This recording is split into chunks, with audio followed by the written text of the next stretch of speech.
Howdy folks. You're watching Watch Harry. Sit tight because today we bring you Harry's Gringotts scan revealed 37 stolen lordships and he immediately named Daphne Greengrass lady. Smash that like, subscribe, and enjoy the ride. Chapter 1, The Weight of 37. The letter arrived on a Tuesday. Harry didn't open it right away. He'd been sitting at the kitchen table in number 4, Privet Drive, eating toast that had gone cold an hour ago, watching a beetle crawl across the windowsill like it had somewhere important to be. The envelope was cream-colored and heavy, embossed with a seal he recognized, the Gringotts crest, a goblin in profile with scales held aloft, and it smelled faintly of stone and something metallic, like old coins left in a drawer. Aunt Petunia had already left for her morning walk. Uncle Vernon was at work. Dudley was somewhere upstairs doing whatever Dudley did when no one was watching him, which Harry suspected involved a great deal of eating and a television. The house was quiet in the way that large empty things are quiet, not peaceful, just absent. He picked up the letter. Mr. H. J. Potter Black, it read on the front. The hyphen stopped him. He turned the envelope over, broke the seal, and pulled out 3 sheets of dense, close-written parchment that unfolded themselves in his hands with a soft rustling sound, like the pages were impatient. The first line read, "You are hereby formally notified that, pursuant to the death of Sirius Black, Lord of the ancient and noble House of Black, and in accordance with Gringotts Inheritance Protocols Section 7, Clause 14, b, your presence is required at Gringotts Bank, London, for a full inheritance and bloodline audit. Failure to attend within 14 days of this notice will result in the provisional administration of all relevant estates by the Ministry of Magic." Harry read that last part twice. Then he stood up, left the cold toast on the table, went upstairs, and started packing. He was at Gringotts by 10 o'clock the following morning. Getting there had involved a night bus that smelled aggressively of somebody else's breakfast and a conductor named Gerald who kept trying to sell him a commemorative Stan Shunpike calendar despite Harry's pointed silence. He'd worn a cap pulled low and a jacket with the collar up, not because he was hiding, he was past hiding, but because he didn't want the conversation that came with being recognized on public transport. He was 16 years old and he was tired in a way that had nothing to do with sleep. The bank was busy. It was always busy, but there was something different about the energy that morning, goblins moving with more purpose than usual, a cluster of wizards in ministry purple robes near the far wall having a conversation they clearly didn't want overheard. Harry walked past them to the main desk, gave his name to the goblin there, and watched the creature's expression do something complicated. "Mr. Potter." The goblin, his nameplate read Sharpfong, looked him over with yellow eyes that had the particular quality of something that had seen a great deal of human foolishness and developed very specific opinions about it. "We have been expecting you. Please follow Griphook." "Griphook?" Harry turned. The goblin who had escorted him to his vault on his first visit to Diagon Alley when he was 11 was standing 3 feet away, looking as though he'd aged approximately 1 year in the intervening 5. Goblins, Harry supposed, had that advantage over people. "Mr. Potter," Griphook said, with a small incline of his head that conveyed neither warmth nor hostility, just the acknowledgement of a transaction about to begin. "This way." They went down. Not to the vaults Harry had visited before, but deeper, past the carts that rattled tourists toward their deposits and withdrawals, past the upper chambers with their torchlit walls and the smell of iron and centuries, down a corridor that Harry hadn't known existed, cut from a darker stone with veins of something that glittered in the low light. The air got cooler. The distant sound of rushing water grew louder and then faded again. The room they entered was circular, perhaps 30 feet across, with a high domed ceiling. In the center sat a table that was clearly very old and very important, carved from a single piece of something that wasn't quite stone and wasn't quite wood, its surface inlaid with channels and symbols that Harry had no context for. A second goblin was already waiting, seated, with a stack of folders before him and an expression of professional neutrality. "Ragnarok," Griphook said. "Senior Account Manager and Inheritance Arbiter. He will conduct your audit." Ragnarok looked at Harry. "Sit down, Mr. Potter. This will take some time. Harry sat. We are here, Ragnarok said, opening the first folder, because Sirius Black died without a direct heir of body, and his will named you as sole beneficiary and successor to the Black Lordship. This triggered a full-blood audit under Gringotts protocol, which is, as of this morning, complete. He paused, and something in his stillness made Harry pay closer attention. The results are considerably more complex than expected. How complex? Harry said. We identified, Ragnarok said, 37 distinct lordship claims. The room was quiet except for the distant sound of that water. 37, Harry repeated. Yes. Ragnarok laid the first sheet flat on the table and turned it so Harry could read it. It was a family tree. No, it was more than that. It was a web, stretching across the parchment in branching lines of gold and silver ink, names Harry knew and names he'd never heard, connections drawn between houses and families and dates going back 4 centuries. His own name sat at the center of it, trailing lines in every direction like a spider's web with him as the anchor point. The Black Lordship is the most recent and the most straightforward, Ragnarok said, with the measured tone of someone working through a very long list. You are also the direct heir to the Potter Lordship, ancient and noble, lapsed since your father's death in 1981. The executor of the Potter estate, appointed upon your parents' deaths, was one Albus Percival Wulfric Brian Dumbledore. Harry said nothing. Something cold was settling in his chest, but he kept his face still.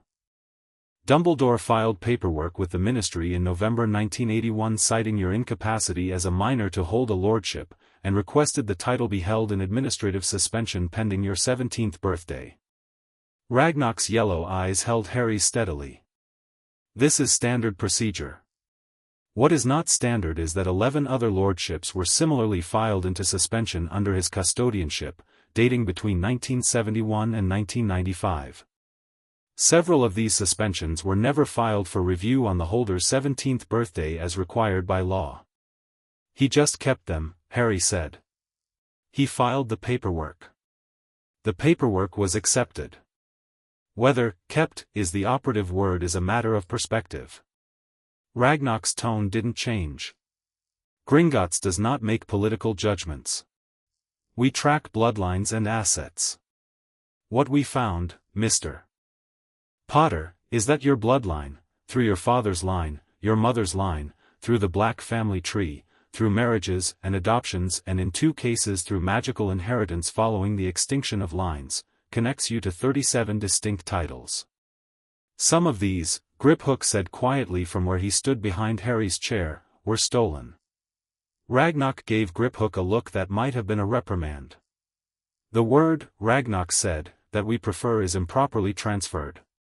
Several of the titles in question changed hands between 1970 and 1985 through means that our auditors have flagged as legally questionable. Dark coercion contracts. Forged blood oaths. Political pressure applied at moments of vulnerability, during the First War, when families were desperate, or dead, or both. He folded his hands on the table. We have documentation on 11 of these cases. In 3 cases the evidence is substantial enough that, were you to pursue legal remedy in the Wisengamot, you would likely prevail. Harry looked at the family tree spread on the table. He thought about Sirius, who had spent 12 years in Azkaban for a crime he didn't commit while his name and assets gathered dust. He thought about his parents, dead at 21, their affairs managed by a man who had placed him in a cupboard under the stairs. He thought about the beetle on the windowsill that morning, and how it had known exactly where it was going. What are the 3 strongest cases, he said. Ragnarok's expression, just slightly, shifted. It was the expression of someone who had expected more questions before this one and was recalibrating. He pulled 3 folders from the stack and laid them open. They were in that room for 4 hours. Harry didn't leave to eat. Griphook brought water at some point and Harry drank it without tasting it. Ragnarok walked him through every title, every family connection, every scrap of documentation the goblin auditors had assembled. Some of the claims were thin, possible, but not ironclad, dependent on contested genealogies and lapsed applications. Harry didn't dismiss them. He listened to each one with the same focused attention and asked specific questions that made Ragnarok's eyes sharpen with something that might, in a goblin, have been respect. The Black Lordship was his outright. The Potter Lordship was his by birth, and Dumbledore's administrative hold had technically expired on Harry's 16th birthday, 6 weeks ago. The Peverell Lordship was his through direct descent, the last of the line, the title having gone unclaimed for 2 centuries. The Gryffindor Lordship, which made Harry sit back in his chair for a moment, was his through a maternal line so old and circuitous that it had taken Gringotts' best genealogical magic to find it, but it was there, quiet and waiting, a thread of gold running from Lily Evans back through her mother's maiden name and further still to a branch of the Gryffindor family that had taken the name of the village they'd settled in sometime in the 15th century. 9 of the remaining 33 were similarly historical, ancient claims his family had accumulated through intermarriage and adoption over centuries, some never activated, none revoked. 14 more had been administratively suspended by various ministry officials over the past 40 years, some of them clearly with Dumbledore's involvement, others the work of other hands. These had been suspended on technical grounds, each reason slightly different, each one just plausible enough to avoid triggering an immediate legal challenge. The final 10 were the ones that made Harry's jaw tighten. Those had been taken. Dark coercion contracts that Harry had never heard of but which Ragnarok explained with clinical precision, magical agreements drafted under duress, binding the signing party's bloodline to a transfer of title that was near irrevocable once sealed. 3 of the families that had signed them were now extinct. 5 had surviving descendants who had no idea what had happened. 2 of the original signatories were still alive, elderly, and likely had spent the last 30 years believing their family had simply died out of the aristocracy through natural misfortune. Who drafted the coercion contracts? Harry said. They bear different hands, Ragnarok said. But the notarial seals, the magical authentication, originate from one office. The office of Abraxas Malfoy, father of Lucius Malfoy, who served as Chief Warlock's legal counsel from 1969 to 1979. Harry thought about Lucius Malfoy in the bookshop in Diagon Alley, reaching down and pulling Ginny's books out of her cauldron with a sneer.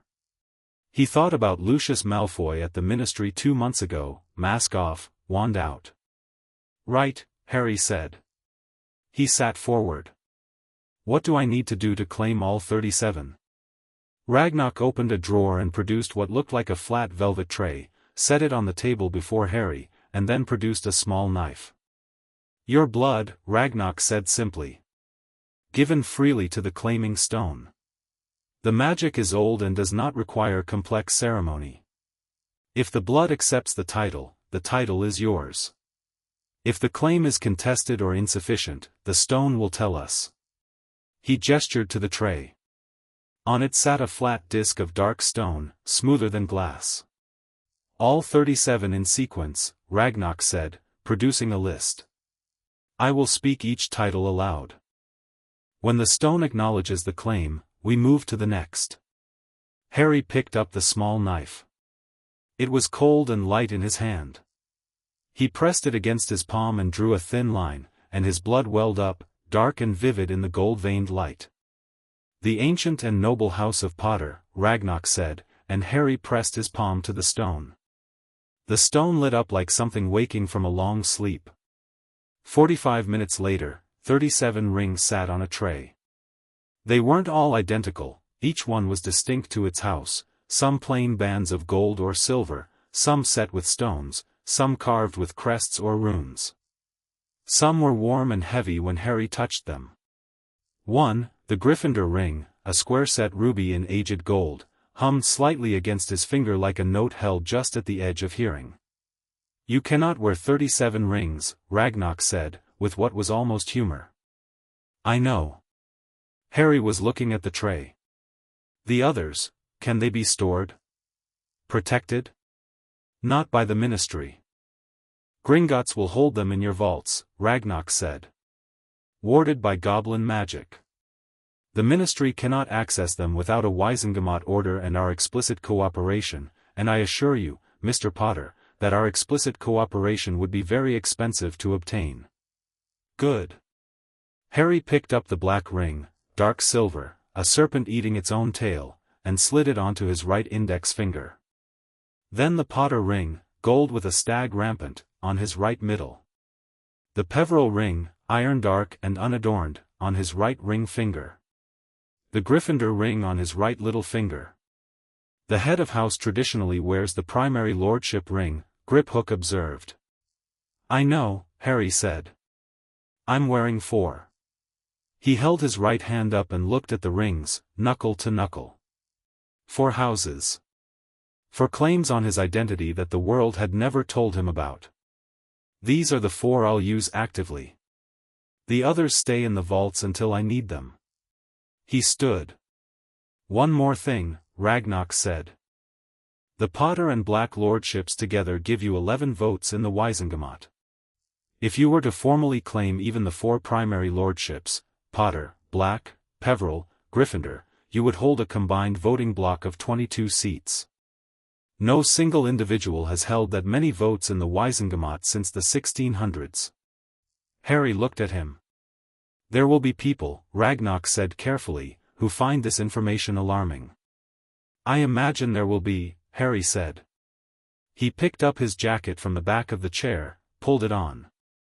"How quickly can you file the formal claim notifications with the Ministry?"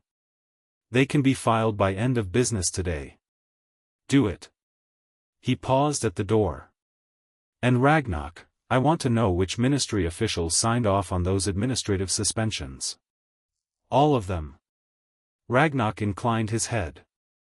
"The documentation will be in your vault within 3 days." Harry nodded once and walked out. Diagon Alley in July was loud and bright and smelled of pastries from Fortescue's, though the ice cream parlor itself had been closed since the spring. Dark windows, a hand-lettered sign that said temporarily closed that fooled no one. Harry walked up the cobblestones with his hands in his jacket pockets, the 4 rings cool and solid on his fingers, and tried to organize the inside of his head, which felt like someone had turned a library upside down. 37 titles. 22 Wizengamot votes. A conspiracy spanning 40 years, conducted in plain sight through paperwork and administrative procedure, leveraging the legal machinery of the magical world to strip families of their names while keeping everything technically above board. Not murder. Not curses. Just paper.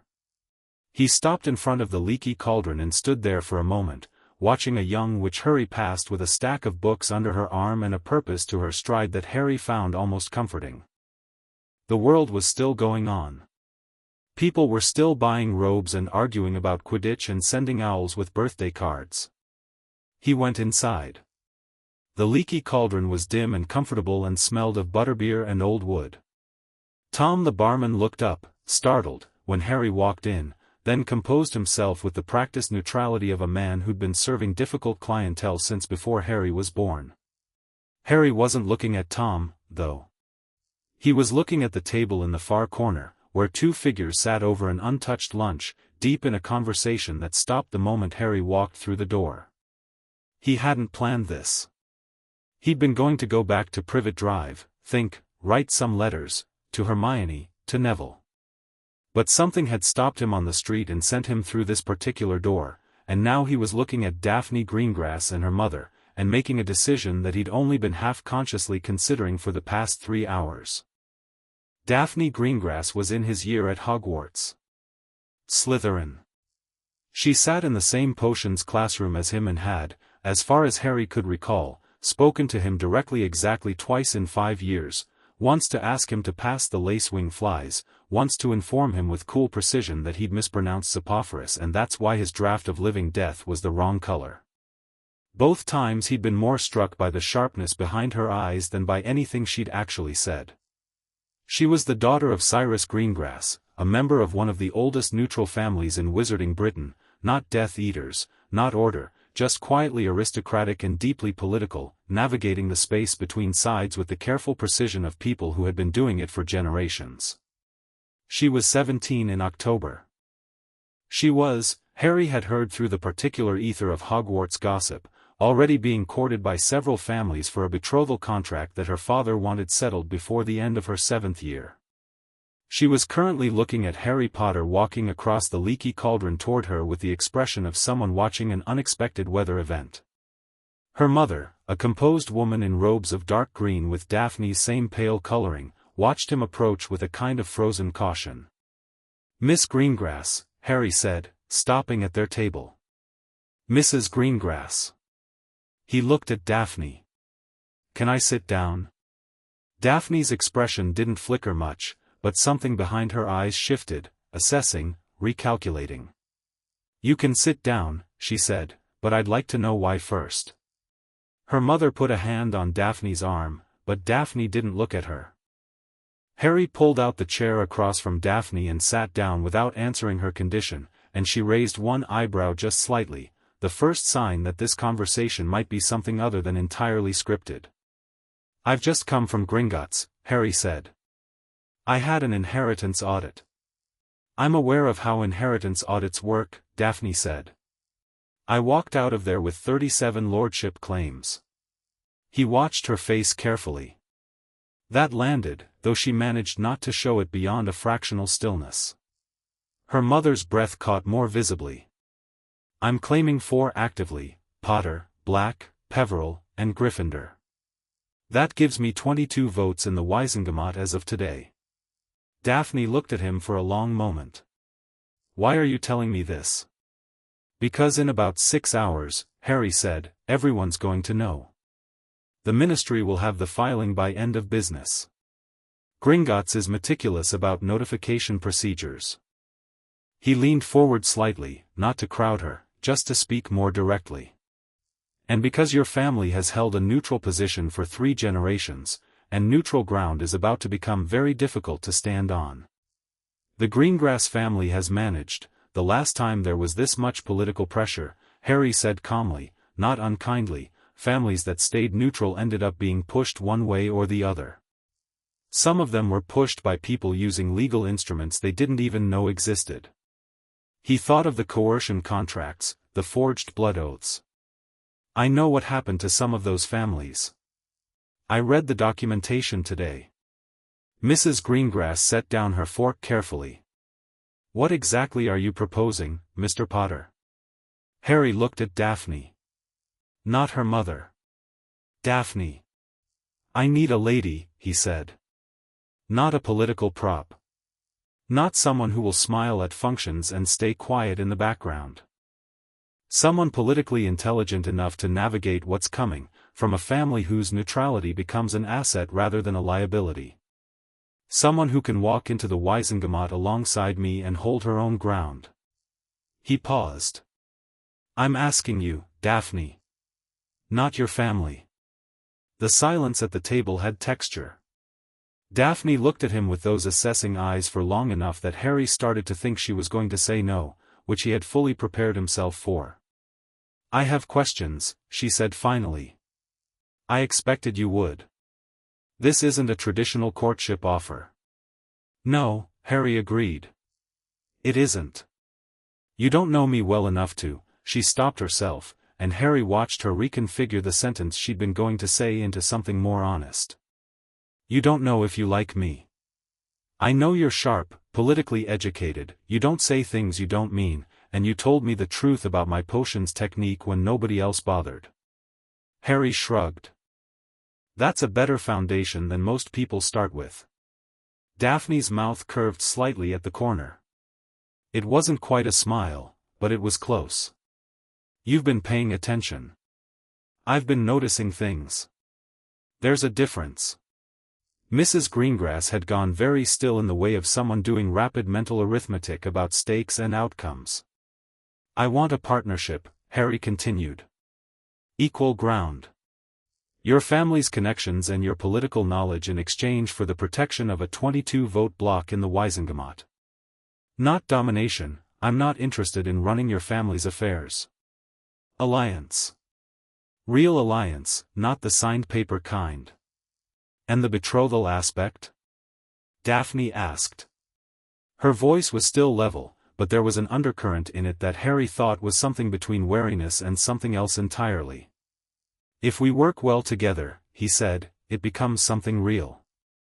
If we don't, we end it with both parties' reputations intact and the alliance contract still in place. He looked at her steadily. I'm not going to trap you. That's the point. Daphne looked at her mother. Her mother looked back at her with an expression that was complex in the way that conversations between people who know each other very well are sometimes complex, a great deal of meaning passed in a look. Then her mother picked up her teacup and took a sip and looked out the window, which was, apparently, the Greengrass family's signal for "this is your decision." Daphne turned back to Harry. She reached out and set her hand flat on the table, palm up. An open hand. Not a taken one. Harry looked at it for a moment, then reached into the pocket of his jacket, where a small wooden case sat that Ragnarok had given him without explanation before he left, one of the secondary rings from the Black estate, traditionally used for betrothals, and opened it on the table. The ring inside was silver and simple, set with a small black stone. Old. Quiet. He set it on her palm, and she looked at it, and then she looked at him. I have conditions, Daphne said. I'm listening. My sister is not involved in any political maneuvering. Astoria is 14 and she stays out of this entirely. Agreed. I won't be publicly silent. If I have a political opinion, I will say it. I'm counting on it. And if you ever try to make a decision that affects my family without consulting me first, the agreement ends. That's not just fair, Harry said. That's how I'd want it to work anyway. She looked at him for another long moment, and then she picked up the ring from her palm and slid it onto her right ring finger, which was not the betrothal finger but was, as Harry understood from the books he'd read while waiting for the night bus, the finger of formal alliance in old wizarding tradition. Lady Potterblack, Daphne said, trying the sound of it out, with exactly the measured expression of someone tasting an unfamiliar wine. That's going to be an adjustment. Probably, Harry said. For both of us. Mrs. Greengrass set down her teacup. I would like to note, she said, with the precise diction of a woman who had attended approximately 10,000 formal functions, that this is not how any of this is normally done. No, Harry said, it isn't. Cyrus is going to have opinions. Yes, Harry said, and looked at Daphne. I'd like to meet your father today, if that's possible. I want to do this properly with him. I'm not going over his head, I'm just asking you first because it's your life. Something passed across Daphne's face then that was quick and gone, like light across water. It was there and over before Harry could fully read it, but it looked something like being startled by something unexpectedly good. I'll send him an owl, she said, and reached for a quill. Harry leaned back in his chair and looked at the 4 rings on his right hand while Daphne wrote, and thought about the 33 rings sitting in a vault below the city, waiting. 37 names. 4 walls of a new thing being built in the ruins of old arrangements. In about 6 hours, Cornelius Fudge's secretary would open an envelope from Gringotts and the minister would read a filing notification that would likely cause him to spit his afternoon tea across his desk. Harry found he didn't mind that image at all. He called Tom over and ordered lunch. Sirius Greengrass arrived at 2 o'clock. Harry had expected someone cold. He wasn't cold, he was careful, which was different. He was a medium-height man in his 40s with Daphne's grey eyes and the particular posture of someone who had spent a lifetime in rooms where the wrong word costs you everything. He sat down across from Harry and looked at him the way goblins looked at you, not unkindly, just thoroughly. My wife says you walked into this pub and made an offer to my daughter before you ever spoke to me, Sirius Greengrass said. Yes, Harry said. That's unconventional. I spoke to her first because the offer concerns her life most directly. I'm speaking to you now because your family's involvement matters and I want your honest assessment, not your reluctant agreement. Harry held his gaze. If you tell me you don't want this, I'll respect that. I won't like it, but I'll respect it. Cyrus was quiet for a moment. He looked at Daphne, who was sitting to Harry's left now, her hands wrapped around a cup of tea, the silver ring visible on her finger. Then he looked back at Harry. 22 Wisengamot votes, he said. As of today. There are 33 more claims that could be activated when needed. Sirius processed this with the stillness of a very skilled card player. You understand that claiming that many seats will make you the single most powerful political figure in Wizarding Britain. More powerful than the minister. Yes. And you're 16 years old. 17 in 2 weeks. Sirius almost smiled. Not quite. The people who built that system of stolen titles, the people who drafted those coercion contracts, they are still alive and functional and politically connected. Lucius Malfoy, to name one. What you're proposing will put you in direct conflict with every person who benefited from the existing arrangement. I know. And you're not afraid of that. Harry looked at him steadily. No. Sirius looked at him for a long moment, and Harry got the sense that this was a man who had spent his whole life waiting for something to be worth the risk and wasn't certain he'd found it yet but was recalculating. My daughter, Sirius said, is the sharpest person I know. She always has been. He paused. If you underestimate her, if you treat her as a political accessory rather than a partner, I will find legal means to destroy your career that will make whatever Lucius Malfoy has planned look like a strongly worded letter. That's fair, Harry said. And if you're wrong about any of this, if you overreach and fall, she falls with you. I know that too. Harry glanced at Daphne, who was watching him with quiet attention. Which is why I want her actual political judgment involved at every step. I'm not infallible. I'm going to make mistakes. I'd rather make them with someone who'll tell me I'm wrong than surround myself with people who'll applaud. He looked back at Sirius. That's what I'm offering. Not a trophy alliance. A real one. Sirius Greengrass picked up the tea his wife had poured for him, drank half of it, and then held out his hand across the table.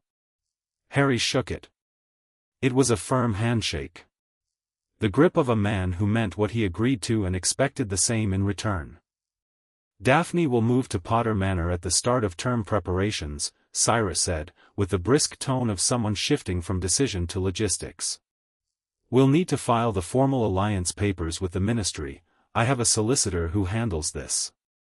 And we'll want to make a public statement before the Gringotts notification hits the Morning Prophet, or the narrative will be written without you. I was thinking the same thing, Daphne said, and looked at Harry. We should draft something tonight. Harry nodded. The afternoon light was coming through the leaky cauldron's slightly grimy windows and long yellow bars, catching the dust that floated in the warm air, and somewhere outside the window the city was going about its business, not yet knowing. Tomorrow it would know. By tomorrow morning, 37 claims would be filed and stamped and irrefutable, and Harry Potter would not be a boy in a cupboard under the stairs or a symbol on a poster or a pawn in an old man's game. He looked at the rings on his hand and thought that it felt, for the first time in his life, like something was starting rather than something being lost. That evening, as Harry sat in a room at the leaky cauldron with parchment spread across the table and Daphne's neat precise handwriting sketching the outline of a public statement that was going to set fire to the entire political establishment by morning, he heard the distant sound of owls, and thought about all the envelopes winging their way to ministry desks. Fudge would be one. Dumbledore would certainly be another. He thought about Dumbledore getting the Gringotts notification, the scroll arriving on his desk at Hogwarts or wherever he was this summer, the old man unrolling it, reading the formal notification of 37 claims and 22 active votes, and understanding what it meant. He thought about the look that would cross that ancient, careful face. Harry dipped his quill and crossed out a line in the statement draft that was too conciliatory and rewrote it straighter. Daphne looked up from her side of the table. That's better, she said, reading it. I thought so, Harry said. She went back to writing. He went back to writing. Outside, London moved through its evening, and the stars came out over Diagon Alley one by one, and 37 names waited in the dark like a held breath. Chapter 2, The Ice Queen's terms. The Prophet arrived at 7 in the morning.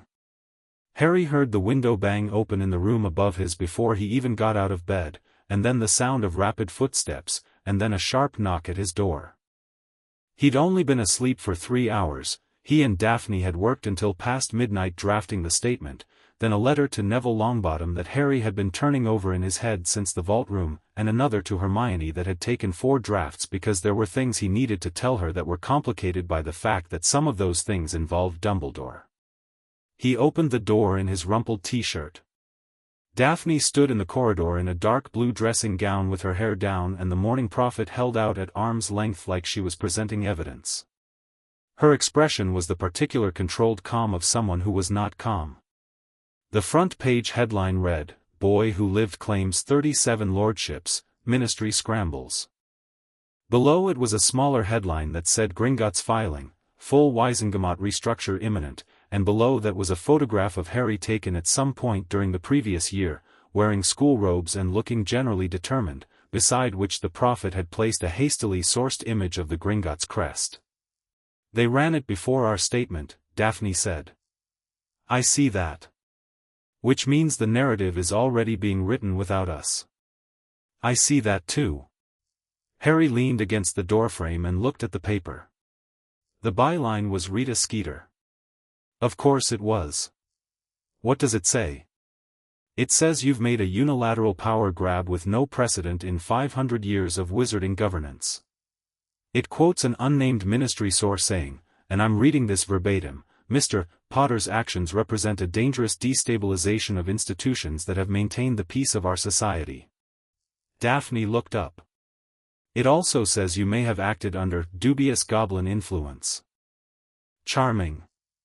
There is a sidebar on page 3 about whether your mental state, and I quote, following recent traumatic events, makes you fit to hold a lordship.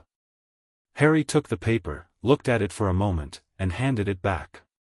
"Give me 10 minutes to get dressed. Then I want to send our statement to the prophet directly, not through their owls, I'll use Hedwig, and I want to send a copy simultaneously to the Quibbler." He paused. "Lovegood's father ran the truth about me last year when everyone else thought I was lying. He'll run it straight." Something in Daphne's expression shifted minutely. "That's good thinking. I have occasional moments." He started to close the door, then stopped. "Nice to know the prophet's faster than we are, though. Now we know." He closed the door. He could hear her go back to her room, and a moment later the sound of something being written with the quick, precise efficiency of a person who did not waste motion. By 9 o'clock they were dressed and sitting downstairs, and the Leaky Cauldron's common room had approximately twice its usual morning population, everyone nursing drinks and talking in low urgent voices with Morning Prophets open on every table.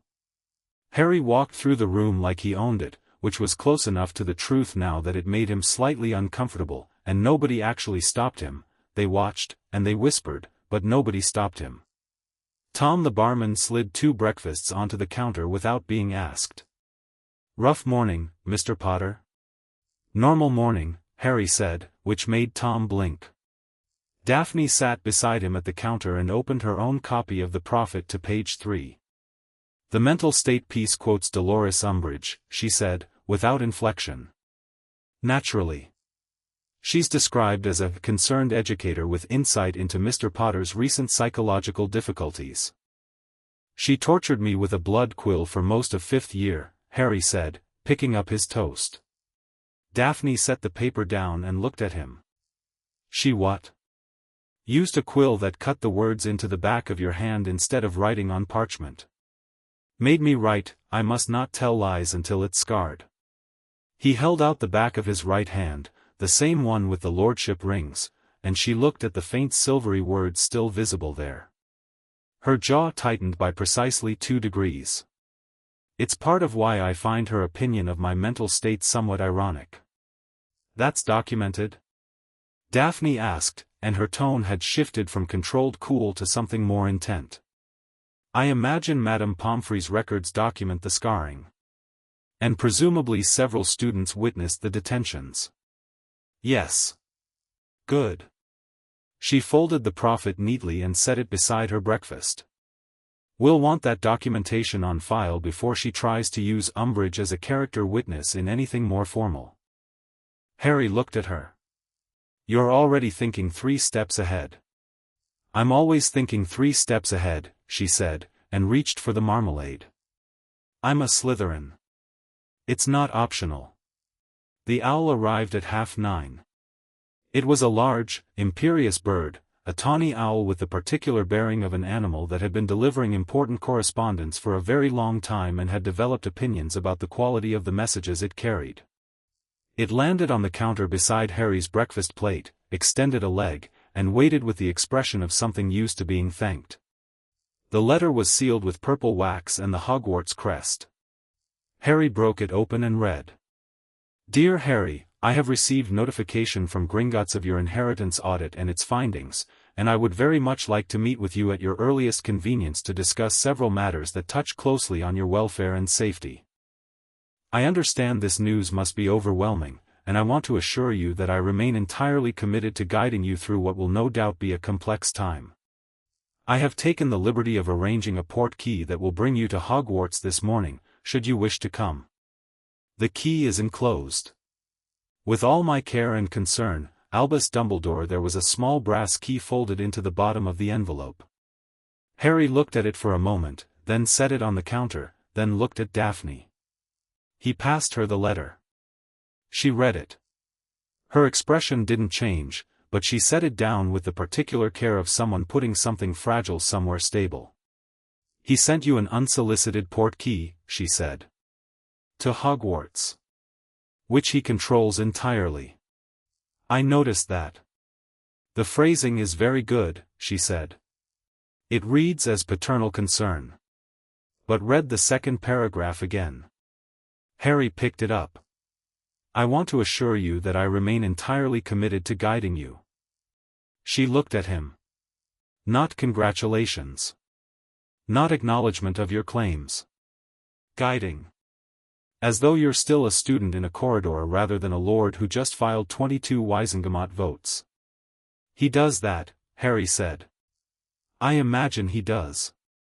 She picked up her quill from where it sat beside her untouched tea. Right back. Not angry. Not cold. Cordial and direct. Tell him you're occupied with legal matters and you'll arrange a meeting through your solicitor when your schedule allows. I don't have a solicitor. You will by this afternoon. My father's sending one over. She was already writing something on a fresh piece of parchment. Do not go to Hogwarts via an unsolicited port key that was sent to you this morning in response to news from last night. It means he's been awake all night planning this conversation and he wants it on his ground, in his office, surrounded by his portraits and his symbols, before you've had time to build your footing. Harry thought about the circular office at the top of the tower. The whirring instruments. Fawkes on his perch. The portraits of past headmasters watching from the walls, all of them Dumbledore's predecessors, all of them woven into the mythology of a place Dumbledore had controlled for 50 years. You're right, he said. I usually am. She slid the parchment across to him. She'd already drafted the response. It was 3 sentences. Cordial, brief, and completely unrevealing. Sign it. He signed it. She sealed it with her own wax, plain, no crest, and handed it to the tawny owl, which looked at her, then at the seal, then at Harry with an expression of deep professional uncertainty before accepting the letter and departing. Harry looked at the brass port key still sitting on the counter. What do I do with that? Daphne picked it up with a napkin, dropped it into an empty teacup, and asked Tom to dispose of it. The solicitor's name was Marcus Vane and he arrived at 11 o'clock looking like a man who had been briefed very thoroughly on a very short walk. He was young for his profession, mid-30s, dark-robed, with the careful precise movements of someone who chose every gesture deliberately. He shook Harry's hand and Daphne's in that order, set his briefcase on the table, and opened it. Sirius Greengrass sends his regards, he said to Daphne, who nodded. He looked at Harry. Lord Potter. I've reviewed the Gringotts filing. I want to be frank with you about the legal landscape before we proceed. Please, Harry said. The Ministry has 3 avenues by which they can challenge your claims. Vane set 3 documents on the table, each one a different parchment color. The first is administrative. They can file a contested competency notice, arguing you're a minor and therefore unable to legally hold a lordship until your 17th birthday. This is their fastest move and almost certainly what Fudge is drafting right now. My 17th birthday is in 2 weeks, Harry said. Which is why it's a weak play, but they'll make it to buy time. The second avenue is to challenge the genealogical evidence, argue the bloodline connections are insufficiently documented or that Gringotts' methodology doesn't meet Ministry legal standards for inheritance claims. Vane allowed himself a small expression of contempt. This will go nowhere. Gringotts' genealogical records are 3,000 years old and their methodology has been legally upheld in every contested inheritance case in British wizarding history. Challenging Gringotts' blood records in front of a Wisengamot that includes goblins as recognized legal parties would be political suicide and Fudge's legal team knows it. The third avenue? Daphne asked. They challenge the Wisengamot seat allocations directly. Argue that historical lordship claims don't automatically translate to active Wisengamot votes without a formal seating ceremony, which requires a 2/3 vote by current members. Vane paused. This one has teeth. It's technically correct, a seating ceremony is required. But the current Wisengamot composition means a 2/3 vote requires approximately 19 members to oppose your seating, and right now, he glanced at a figure on his notes, about a dozen of those members are either members of families whose lordships appear in the Gringotts audit, meaning they're nervous about what Harry knows and don't want to antagonize him, or they hold positions that depend on maintaining good relations with whoever has the most votes. So it's possible but unlikely, Harry said. It's possible but not in Fudge's interest if he thinks clearly about it, Vane said. My advice is to file the formal seating request immediately and attach the full audit documentation. Put every member of the Wisengamot on record. Anyone who votes against your seating is declaring their position in a way that will be part of the permanent record. Harry looked at Daphne. She was looking at Vane with an expression of quiet assessment. There's a fourth avenue, she said. Vane paused. There is? Voldemort. She said the name without flinching, and Vane's composure flickered slightly. The Ministry's biggest fear isn't Harry's Wisengamot votes. It's Harry's Wisengamot votes combined with an active war. Fudge has been arguing for a year that Voldemort isn't back. Harry walking into the Wisengamot with 22 votes and the authority to call emergency sessions is Fudge's nightmare because the first thing Harry can do with those votes is force a formal inquiry into the Ministry's failure to respond to the threat. Harry hadn't actually thought of that yet. He looked at her. That's very good, Vane said. I know, Daphne said. She looked at Harry. Which means Fudge isn't just going to try legal challenges. He's going to try to make this political and personal. He'll try to make you radioactive, dangerous, unstable, a threat to public order. The Prophet piece this morning is the opening move. She looked back at Vane. We need our own public positioning established before they build a narrative that sticks. The Quibbler will run our statement today, Harry said. Good. But the Quibbler's readership skews toward people who already believe Harry, Daphne said. We need something that reaches the center. She thought for a moment. The Wizarding Wireless. Who runs the evening broadcast? Seraphina Dodds, Vane said. She's been moderate, neither Fudge-aligned nor actively dissident. Get me a meeting with her. Vane made a note. Harry watched Daphne move through the problem like someone wading a river, not fighting the current, reading it, choosing where to step. He thought about the first time she'd spoken to him in potions, the absolute certainty in her voice when she'd corrected his pronunciation. He'd thought at the time it was Slytherin arrogance. He was revising that assessment with some speed. One more thing, Harry said to Vane. The coercion contracts from the Malfoy notarial office. What's the legal exposure for Lucius Malfoy if we file the documentation with the Wizengamot? Vane's expression became very careful. That depends on how directly we can connect him to his father's actions. Abraxas Malfoy drafted and notarized the contracts. Lucius was a minor at the time the earliest ones were filed, but he was an adult for the later ones and served as a junior clerk in his father's practice. He paused. There are contracts in that documentation that bear Lucius Malfoy's countersignature. So he was directly involved. In at least 6 of them, yes.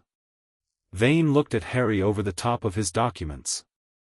Lord Potter, if you file this documentation and push for legal remedy, you will likely destroy Lucius Malfoy's political standing entirely. His seat in the Wizengamot, his business interests, potentially his freedom. I know, Harry said. He is not someone who will accept that passively.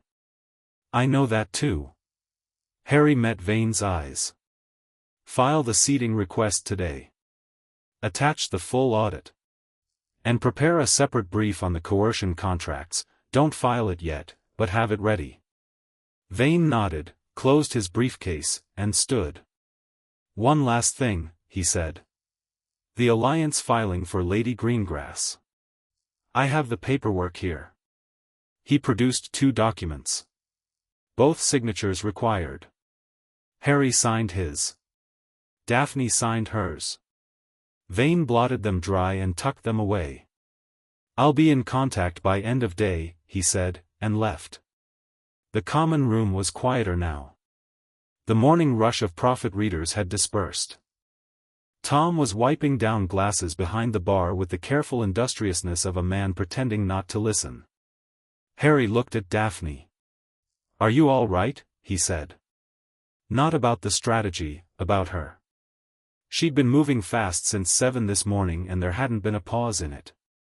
She looked at him with a slight surprise, like the question had caught her off guard. I'm fine, she said. That wasn't a political question. She looked at him for a moment. I know. She looked down at the silver ring on her finger. It's a lot of motion for one morning. It is, he agreed. I knew this would move fast when I accepted the ring, she said, and the honesty in it was quiet and unguarded in a way that was different from the sharp political precision she'd been operating on since dawn. I'm not asking to slow down. She stopped. Need a minute sometimes? Harry said. Something like that. She looked up. You're not what I expected. What did you expect? Blunter, she said. Less, I don't know. Less aware. Of what? Of other people. Specifically. She looked at him with those gray eyes that he was starting to read a little better. This was not her public face, this was closer to the actual person. Gryffindors aren't known for noticing when someone needs a moment. That's a bit of a stereotype. Most stereotypes are built on something real, she said, but she was almost smiling. Harry almost smiled back. I've been noticing, he said, deliberately echoing the thing he'd said to her the day before, and she caught it and the almost smile became slightly more real. The second owl arrived at noon. This one was smaller, a school owl, nondescript and slightly harassed-looking. The letter it carried was written in handwriting Harry knew well, and he felt the knot in his chest loosen by precisely 1 degree when he saw it. Harry, Hermione just showed me the prophet.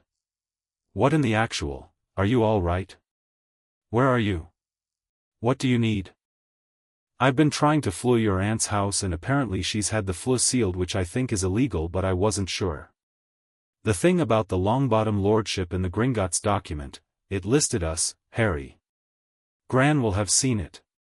She's going to have things to say and I'd rather hear it from you first if there's something to hear. Tell me where you are. Neville. Harry wrote back immediately. He kept it to the essential facts. He was at the Leaky Cauldron, he was well, the Longbottom Lordship was on the audit list and he needed to talk to Neville about it. Could Neville come to London today or tomorrow? He dispatched the owl and looked at Daphne, who had been reading over his shoulder without any pretense of not doing so. The Longbottom Lordship was on the list, she asked. In the administrative suspension group, Harry said. Filed under Ministry Holding in 1981, the same year as mine. Frank and Alice Longbottom were attacked in October 1981, tortured into insanity by Bellatrix Lestrange. They were incapacitated. Their lordship was filed into administrative suspension by, he paused, thinking back to Ragnarok's briefing. By a junior ministry official. The records are thin. It might have been routine. It might not. Daphne was quiet for a moment.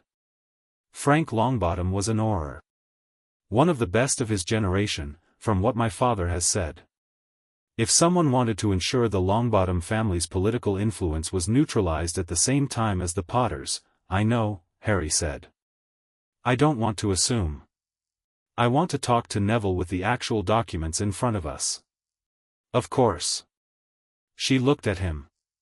Is he trustworthy? Completely. Politically useful? Harry thought about Neville standing in the Department of Mysteries. Neville refusing to break under Bellatrix. Neville, who had been treated as an afterthought his entire life and quietly, stubbornly survived everything. Yes, he said. More than anyone probably knows. Including him. The afternoon brought Hermione. She arrived at 2 o'clock in a flurry of purpose, hair escaping its plait, a large bag over one shoulder that clinked with the weight of books, and the expression of someone who had read everything available on wizarding inheritance law in the past 5 hours. She stopped in the doorway of the leaky cauldron, saw Harry, and started toward him, and then her gaze found Daphne and she stopped again for a beat. Hermione, Harry said, standing, this is Daphne Greengrass. Daphne, Hermione Granger. Hermione was very good at being socially graceful under circumstances that surprised her. She crossed the remaining distance, held out her hand, and said, I know who you are. Top of our year in potions. Second, Daphne said, shaking her hand. You're first. Only because Professor Snape doesn't mark my essays fairly, Hermione said, and something in Daphne's expression showed the faintest crack of amusement. He doesn't mark mine fairly either and I'm a Slytherin, Daphne said. I think he simply hates everyone who threatens his sense of himself as the cleverest person in the room. Yes, Hermione said, with the tone of someone who had been saying this for years without being believed, and sat down. Harry watched the two of them register each other, Hermione doing the rapid recalibration she always did when encountering a new variable, Daphne doing the careful measuring she seemed to apply to everyone, and thought that this was either going to be very good or very complicated or, most likely, both. The Gringotts documentation, Hermione said, setting her bag down and producing a legal pad dense with handwritten notes. I want to go through the Dumbledore connection specifically, Harry. I've been reading the Wisengamot governance statutes and there are sections here that are, I want to be careful because she stopped. Looked at Harry. He placed 11 lordships in administrative suspension as appointed executor. Yes. Harry, an executor's authority over estate matters terminates at the 17th birthday of the heir. That statute. It's not ambiguous. Some of those suspensions were never reviewed. I know. Hermione looked at him. Are you angry? I've been angry about Dumbledore for a while, Harry said. This is just more information. He looked at his hands. I don't think he did it to hurt me. I think he did it because it was convenient, and because he thought he was managing something that could go wrong, and because Dumbledore has spent 70 years making big decisions about other people's lives and deciding he knows best. He paused. I think he's usually right. I think that's the problem. He's right enough, often enough, that he stopped asking himself if he had the right to be right on behalf of everyone else. Hermione was quiet. Then, that's very mature. Don't sound so surprised. I'm not surprised, she said, and sounded like she was. She looked at him with something fond and slightly sad. You've changed this summer. Things happened this summer. Sirius, she said softly. Yes. He didn't want to sit in that particular space right now, so he moved them forward. What I need from you is different from what I need from Vane. The legal architecture is his area. What I need from you is the research layer, the historical context for every title on that list, the original circumstances under which the coercion contracts were signed, the names of everyone who witnessed them. I need to know the story of each stolen lordship because some of them involve families with living members who haven't been told the truth about their history. Hermione was already writing. I can do that. The Hogwarts library will have most of it, I'll go back at the start of term. But there's a wizarding genealogical archive at the Ministry that might have. We can't use the Ministry archive, Daphne said. Not until we know which Ministry officials were involved in the suspensions. Hermione looked at her. Daphne looked back. Something passed between them that was part mutual assessment, part professional respect. The private archive at Flourish and Blots, Hermione said. 3rd floor, restricted historical section. I've been up there before. It'll have the published peerage records. That works, Daphne said. Right. Hermione looked at Harry. And Dumbledore? When are you meeting with him? When I'm ready, Harry said.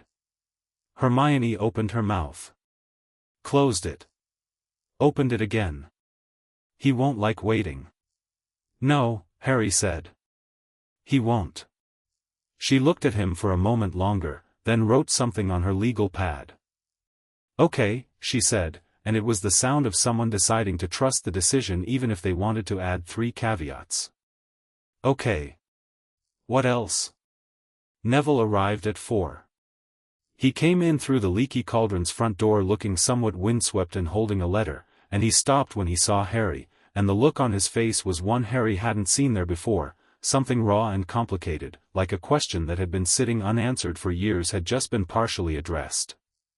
Harry crossed the room and met him halfway, and Neville held out the letter, not the one Harry had sent him, a different one, older, on cream parchment that had been folded and unfolded so many times the creases were soft. My Gran, Neville said. She sent this to me this morning after the prophet ran the story. She'd been holding it. He swallowed. It's from my father. Written 3 weeks before Bellatrix, he stopped. Before he was attacked. He wrote to someone, I think he wrote it to your father, Harry, because the salutation just says, James, about the coercion contracts. He knew about them. He'd been investigating. Harry took the letter carefully. He read it. Frank Longbottom's handwriting was clear and deliberate, an Auror's hand, trained to produce legible field notes under pressure. The letter described a pattern Frank had noticed in the Wisengamot records, a series of title transfers and administrative filings that he thought had been orchestrated. He mentioned Abraxas Malfoy's notarial office by name. He mentioned 3 families specifically whose circumstances matched what was now in the Gringotts audit. At the bottom, he had written, I think someone is building something, James. I think they've been building it for years. I just haven't worked out yet what it's for. Harry handed the letter back to Neville. Can I get a copy of this? Gran sent 3 copies, Neville said. She expected you'd want one. He held out an identical page. She also said, she said to tell you that if this is what it looks like, the Longbottom family stands with you. Harry took the copy. He held it for a moment. Neville, he said, your lordship, your family's title, I want you to claim it. It's yours. The documentation is clear. I can have Vane file the paperwork alongside mine. Neville looked at him with the expression of someone trying to locate solid ground that had unexpectedly appeared where they'd been expecting water. The Longbottom lordship hasn't been active since they put your parents in St. Mungo's and used their incapacitation to file a suspension, Harry said, and kept his voice even because Neville deserved evenness right now, not heat. It belongs to your family. Claim it. Neville was quiet for a long moment. The afternoon light was lower now, coming gold and amber through the pub windows, and outside they could hear the distant sound of the city carrying on. "Okay," Neville said. "Yeah." He cleared his throat. "Okay." Harry nodded. He moved Neville toward the table where Daphne and Hermione were sitting, and made introductions, and watched the three of them begin to talk with the odd satisfaction of someone watching a pattern take shape that had been invisible as individual pieces. He stood apart for a moment and looked at the room. Hermione with her notes. Neville with his father's letter. Daphne with her rings and her precision and her 3 steps ahead mind. The statement going out to the Quibbler. Vane filing paperwork at the Ministry. 37 names on record. Somewhere in Hogwarts, an old man with a long silver beard was reading a very short, very polite letter and understanding, perhaps for the first time, that the boy he had been managing had stopped being manageable. Harry sat back down at the table. "Right," he said. "Let's talk about the Wizengamot session." Daphne looked up immediately, and the ring caught the late light as she turned, and she said, "I was wondering when you'd get to that." "I was building to it," Harry said. "You were brooding." "I was thinking." "You were doing both," Hermione said, without looking up from her notes, and Neville made a sound that was, improbably, a laugh. The tension in the room broke slightly, warmly, like something cracking open in a good way. Outside, the evening was coming on, and London was turning its face toward the dark, and tomorrow the Wizengamot would find an official request on its desk, and the day after that, and the day after that, things were in motion now that wouldn't be stopped. Harry picked up his quill and got to work. At 9 o'clock that evening, when Hermione had gone back to her room and Neville had fled back to his grandmother's and the leaky cauldron had settled into its nighttime quietness, Harry and Daphne sat alone at the corner table with the remnants of dinner and a stack of marked-up notes between them. "How are you, actually?" Harry said. The same question he'd asked her that morning, but the day had been so full since then that it felt like it deserved asking again. Daphne looked at him over the edge of her wine glass. "You keep asking me that." "I'll keep asking until the answer isn't fine," Harry said. She considered this. "I wrote a letter to my sister tonight," she said. "Before dinner. Told her what's happening. She's going to be, Astoria is 14 and she is going to think this is the most exciting thing that has ever occurred." A real smile, brief and warm and very different from her public face. "She's going to want to meet you immediately and tell you at length exactly what she thinks about everything." "I look forward to it," Harry said, meaning it. Daphne looked at him with the assessing eyes and the almost smile. "You're strange, Potter. You're not the first person to say that. I mean it as something closer to a compliment than it sounds." "I know," he said. "Noticed." She set down her wine glass and looked at the notes between them, and then out the window at the dark street.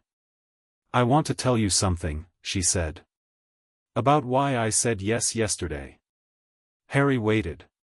"My father had 2 betrothal offers on his desk," she said. "One from the Knott family. One from the Parkinson family."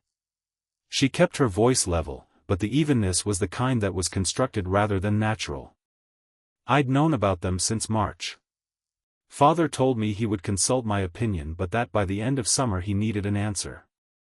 The Knott family offered a significant political alliance. The Parkinson family offered money." She paused. "Neither of them had any interest in what I thought about anything." Harry didn't say anything. He just listened. "And then you walked into the leaky cauldron," she said, "and asked me first." She looked at him. "Before my father. Before any contractual arrangement. You looked at me and asked if you could sit down, and when I said I had conditions you wrote them down." She touched the ring on her finger briefly, not a nervous gesture, a considering one. "I've been trained my whole life to be a political asset. Yesterday was the first time anyone treated me like I might be a political agent instead." The pub was quiet around them. Somewhere upstairs a floorboard creaked. "You are a political agent," Harry said simply. "You were one before yesterday."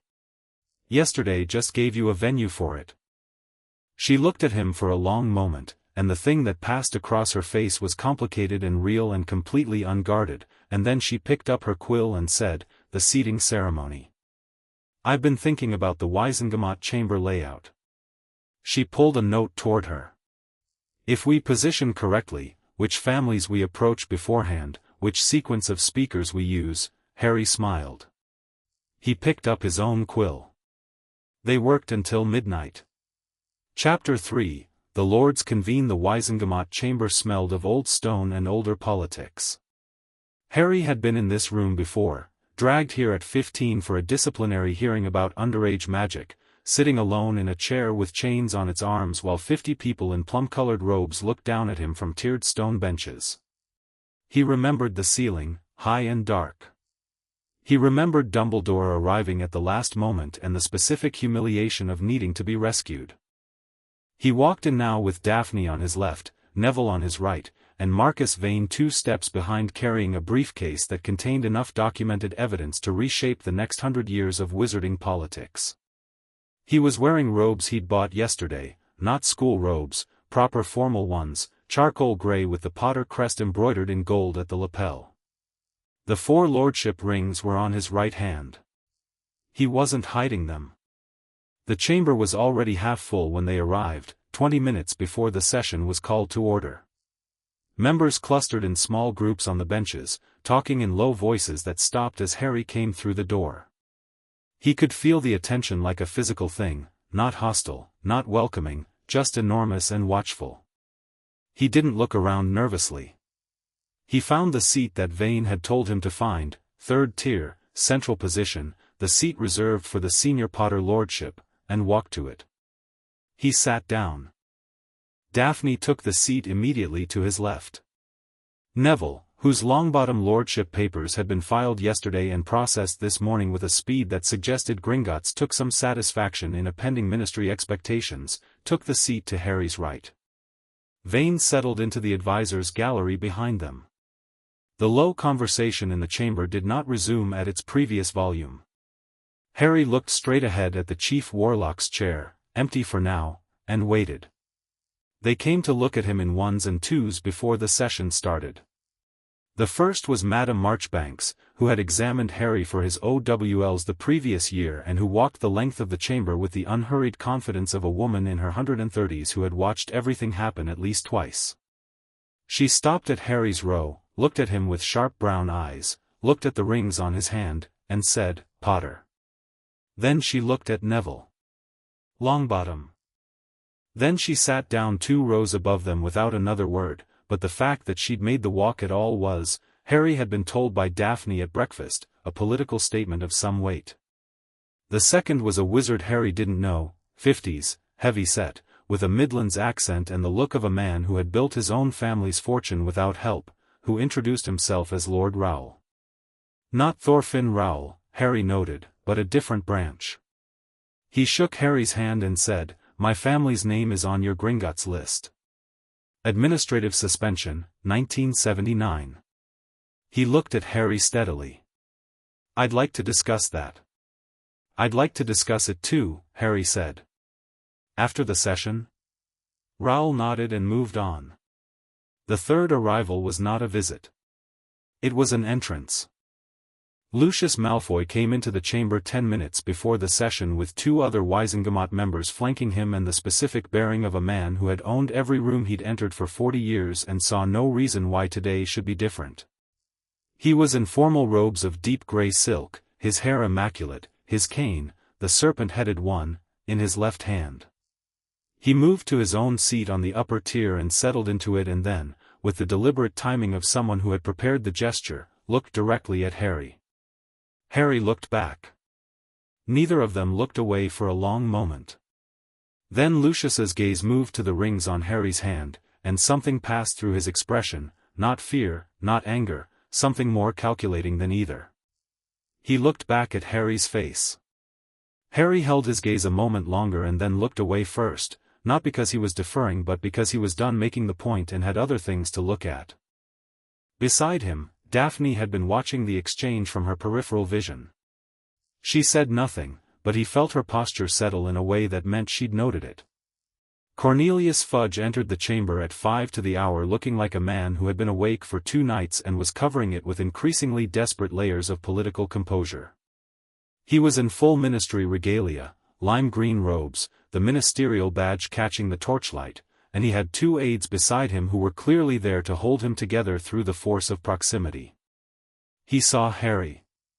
The visible effort of not reacting was considerable. He sat in the minister's observation box rather than on the floor. The minister technically had no seat in the Wisengamot, only the right to address it when recognized, and arranged his face into something he probably thought looked like dignified authority. The chief warlock entered. It was not Dumbledore, he hadn't served in the role since being forced out the previous year, but an elderly witch named Griselda Marchpane who had the particular quality of a person promoted slightly beyond their capacities but who compensated with fierce procedural correctness.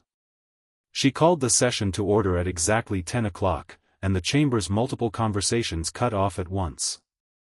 "This is a formally convened extraordinary session," Marchpane said, in a voice trained for the acoustics, called pursuant to the petitionary right of a newly seated lord.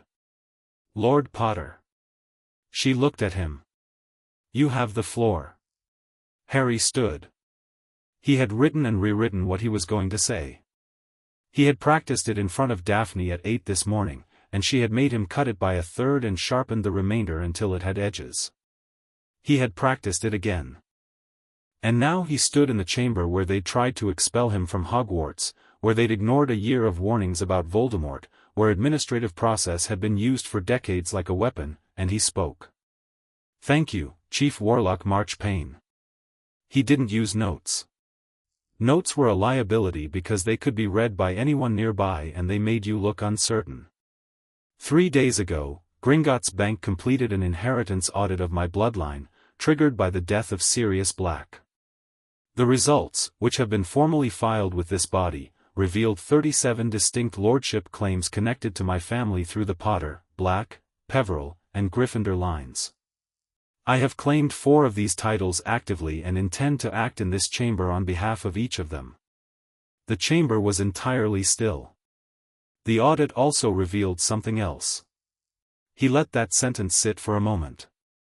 23 of those 37 titles have histories that warrant serious scrutiny.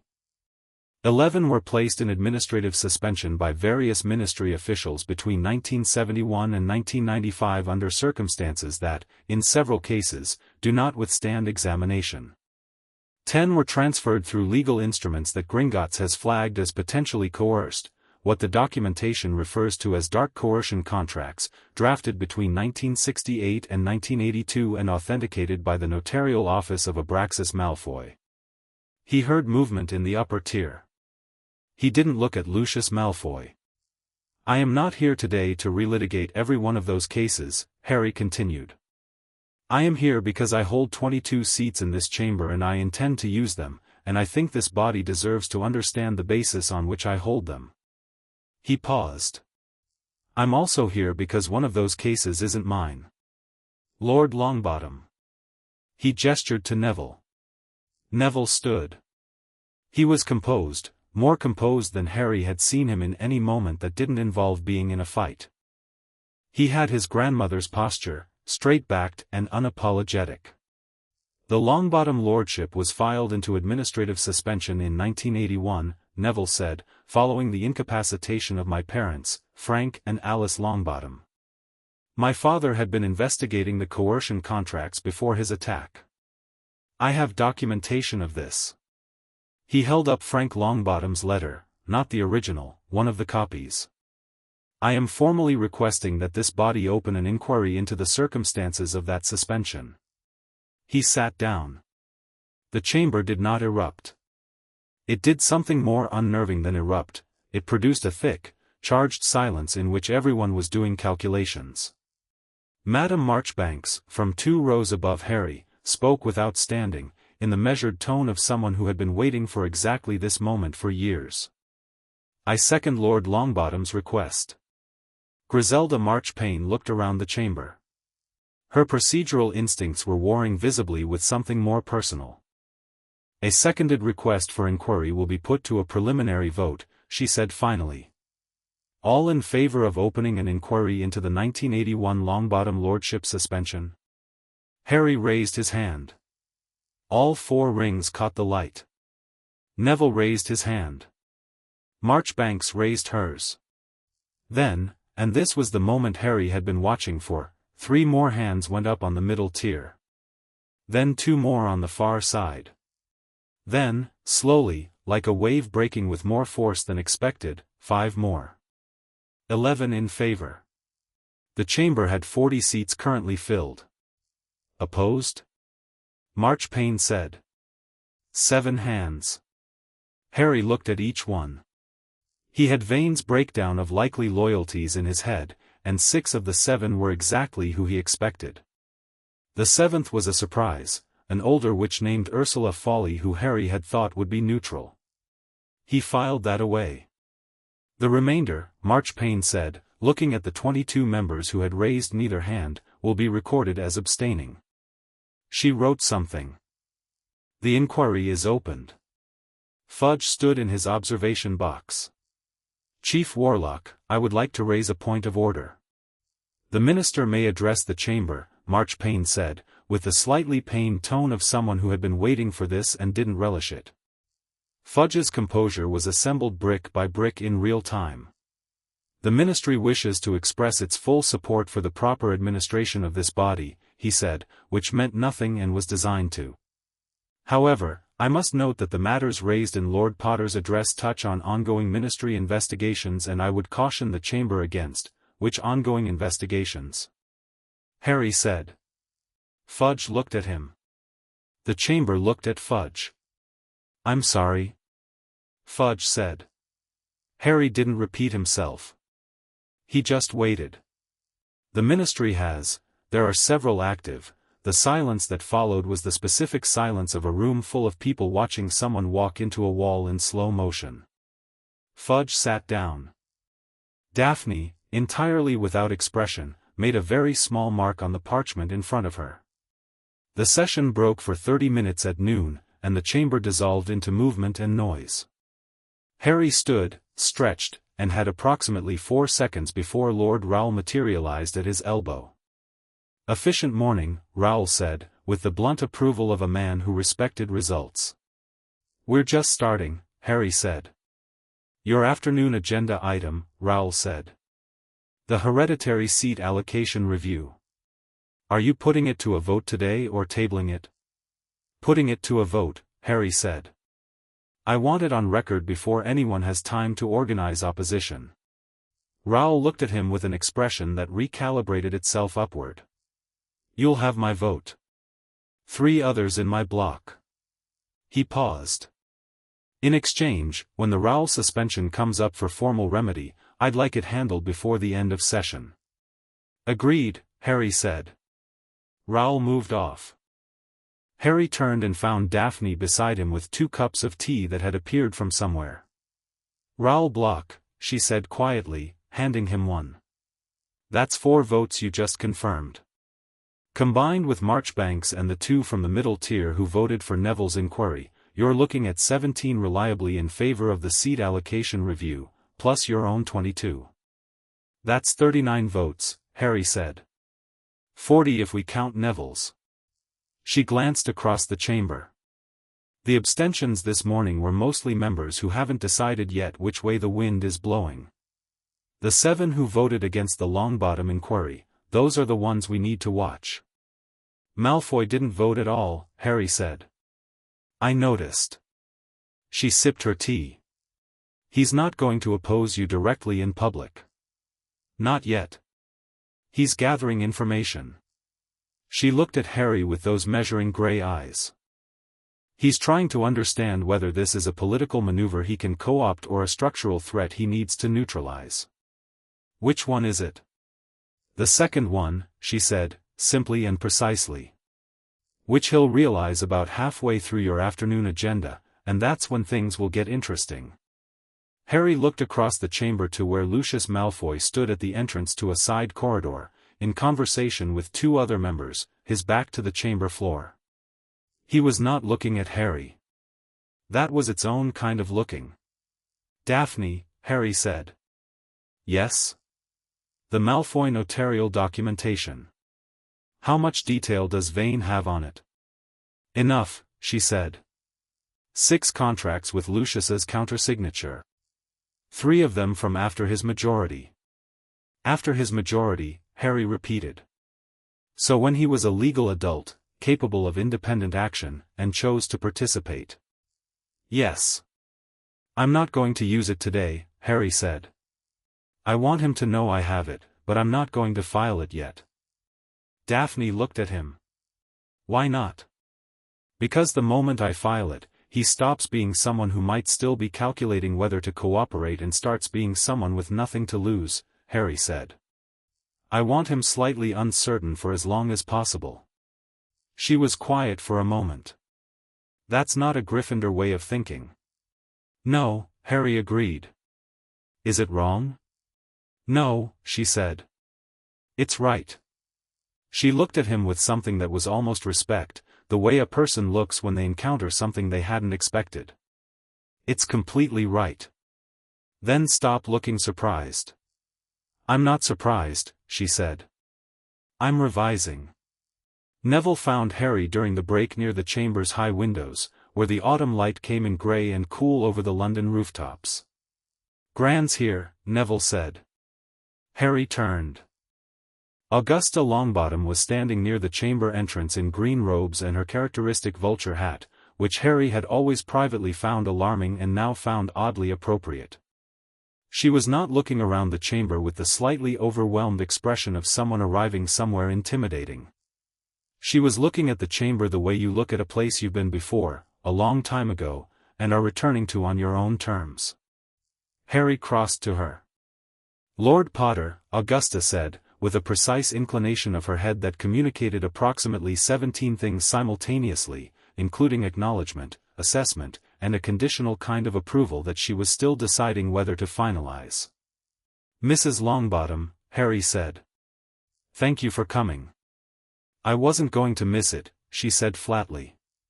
She looked at him with eyes that were Neville's eyes but with 40 more years of sharpness behind them. You're taller than I expected from the photographs. I'm not sure what to say to that, Harry said. Nothing is appropriate, she agreed. I received the documentation from Gringotts. The copy you sent me. She paused, and something crossed her face that she controlled almost immediately, but not before Harry caught it, the particular grief of a person confronted with evidence of something they'd long suspected but couldn't prove. Frank's letter. The investigation he was running. Yes. He was right about all of it, she said. He was 26 years old and he was right. She said it with a pride that had the weight of decades in it. He was always going to figure it out. That's why, she stopped. That's why they didn't give him time. Harry said nothing. There was nothing adequate to say and she didn't need words anyway, she needed the acknowledgement of the silence, so he gave her that. After a moment she straightened, which she hadn't needed to because she'd been straight the whole time, and said, What do you need from the Longbottom family? Neville's votes and your network, Harry said. You've been in Wizarding Society for 50 years. You know where every body is buried. Augusta's expression developed a quality that was, unexpectedly, quite close to warmth. That's a remarkably direct request. I've been told I'm occasionally direct. By whom? My lady, Harry said, and nodded toward where Daphne had materialized 3 steps away, apparently from thin air, with a second cup of tea. Augusta looked at Daphne for a moment with the examining precision of a woman who knew everything about every wizarding family. Daphne Greengrass, she said. Lady Potterblack, Daphne said, and the way she said it was neither defensive nor performed, it was simply a statement of present fact. Augusta looked between them. Then she said, Your father is Sirius Greengrass. He has been known to this family for many years as a man of principle. She looked at Harry. You chose well. I know, Harry said. Daphne, beside him, made a sound that was not quite a laugh but adjacent. The afternoon session opened with Harry's formal motion for a hereditary seat allocation review, a proposal that the current Wisengamot Commission an independent audit of all seat allocations made since 1960, with a view to correcting any that had been achieved through improper means. Lucius Malfoy stood to oppose it. He was good. Harry had known he would be, but watching it up close was instructive. Malfoy spoke in the measured, reasonable tone of someone presenting a purely procedural objection, never raising his voice, never making it personal. He talked about institutional stability. About the importance of due process. About the risks of disrupting established governance structures during a period of, he paused, and the pause was calibrated, social tension. He never mentioned Voldemort. He never mentioned the coercion contracts. He never mentioned Harry by name, only the noble Lord and Lord Potter's proposal. I have the greatest respect for Lord Potter's initiative in reviewing our historical records, Malfoy said, and the expression on his face was a masterwork of something that looked like respect from a distance, but I would caution this chamber against conducting sweeping audits on the basis of documents whose provenance we have not independently verified. Harry stood up. Marchpane looked at him. Lord Potter? I'd ask Lord Malfoy to clarify which documents he believes require independent verification, Harry said. The Gringotts audit was conducted according to procedures this chamber has legally recognized for 300 years. He kept his voice as even as Malfoy's. If he's referring to the notarial records from Abraxas Malfoy's office, those are original documents held in the Gringotts archive. They bear goblin authentication seals. He paused, exactly one beat. They also, in several cases, bear countersignatures. Independent verification of those signatures would be straightforward. The chamber was very quiet. Lucius Malfoy's expression didn't change. It was the most impressive thing Harry had seen him do. He held his position at the lectern with perfect composure and looked at Harry with the specific steady quality of someone who has just understood precisely how deep the water is and is deciding whether to swim or change tactics. He changed tactics. Lord Potter raises a fair point about the authentication protocols, Malfoy said smoothly. I withdraw my objection to the verification process. I would simply ask that the allocation review be conducted by a commission that includes current Wisengamot members, rather than an entirely external body. Which meant he wanted seats on the commission. Which meant he wanted a hand in what the commission found. I'd welcome Lord Malfoy's participation on the commission, Harry said, before Daphne could signal anything, and heard her intake of breath beside him. His detailed knowledge of historical notarial practices in particular would be valuable. Another silence. Malfoy looked at him. Harry looked back. This was, and Harry knew it and Malfoy knew it and probably everyone in the chamber who was paying attention knew it, a trap for Malfoy. If he sat on the commission, he would be part of the process that documented his own family's actions. If he declined, he looked as though he had something to hide. And if he agreed while intending to obstruct the process, Harry now had a basis to challenge that obstruction publicly. I would be honored, Malfoy said, and every word of it was a calculation. Wonderful, Harry said, and sat down. Daphne's foot pressed very briefly against his under the table. He didn't look at her. He kept his face neutral and thought that was probably how she expressed being impressed, and found it disproportionately satisfying. The vote on the seat allocation review passed 27-9. 14 abstentions. Lord Rowell got his remedy in the late afternoon session. It was handled with relative efficiency. The Rowell suspension was among the cleaner cases, without the complicating factors of the coercion contracts, and the documentation Vane presented was unambiguous enough that even the 9 who had voted against the review motion didn't fight it hard. The suspension was formally reversed. The Rowell lordship was reinstated. Rowell made a brief statement that was dignified and exact and sat down. Harry watched the process and thought about the other 30 families on the list, and the different difficulty of each one, and the time it was going to take, and felt something not unlike the feeling of standing at the base of a very long staircase. He'd climbed long staircases before. It was past 4 o'clock when the session was called to close. Marchpane set the schedule for the next session, 2 weeks hence, and the chamber began to empty with the particular released energy of people who had been very tense for a long time and were now free to process it.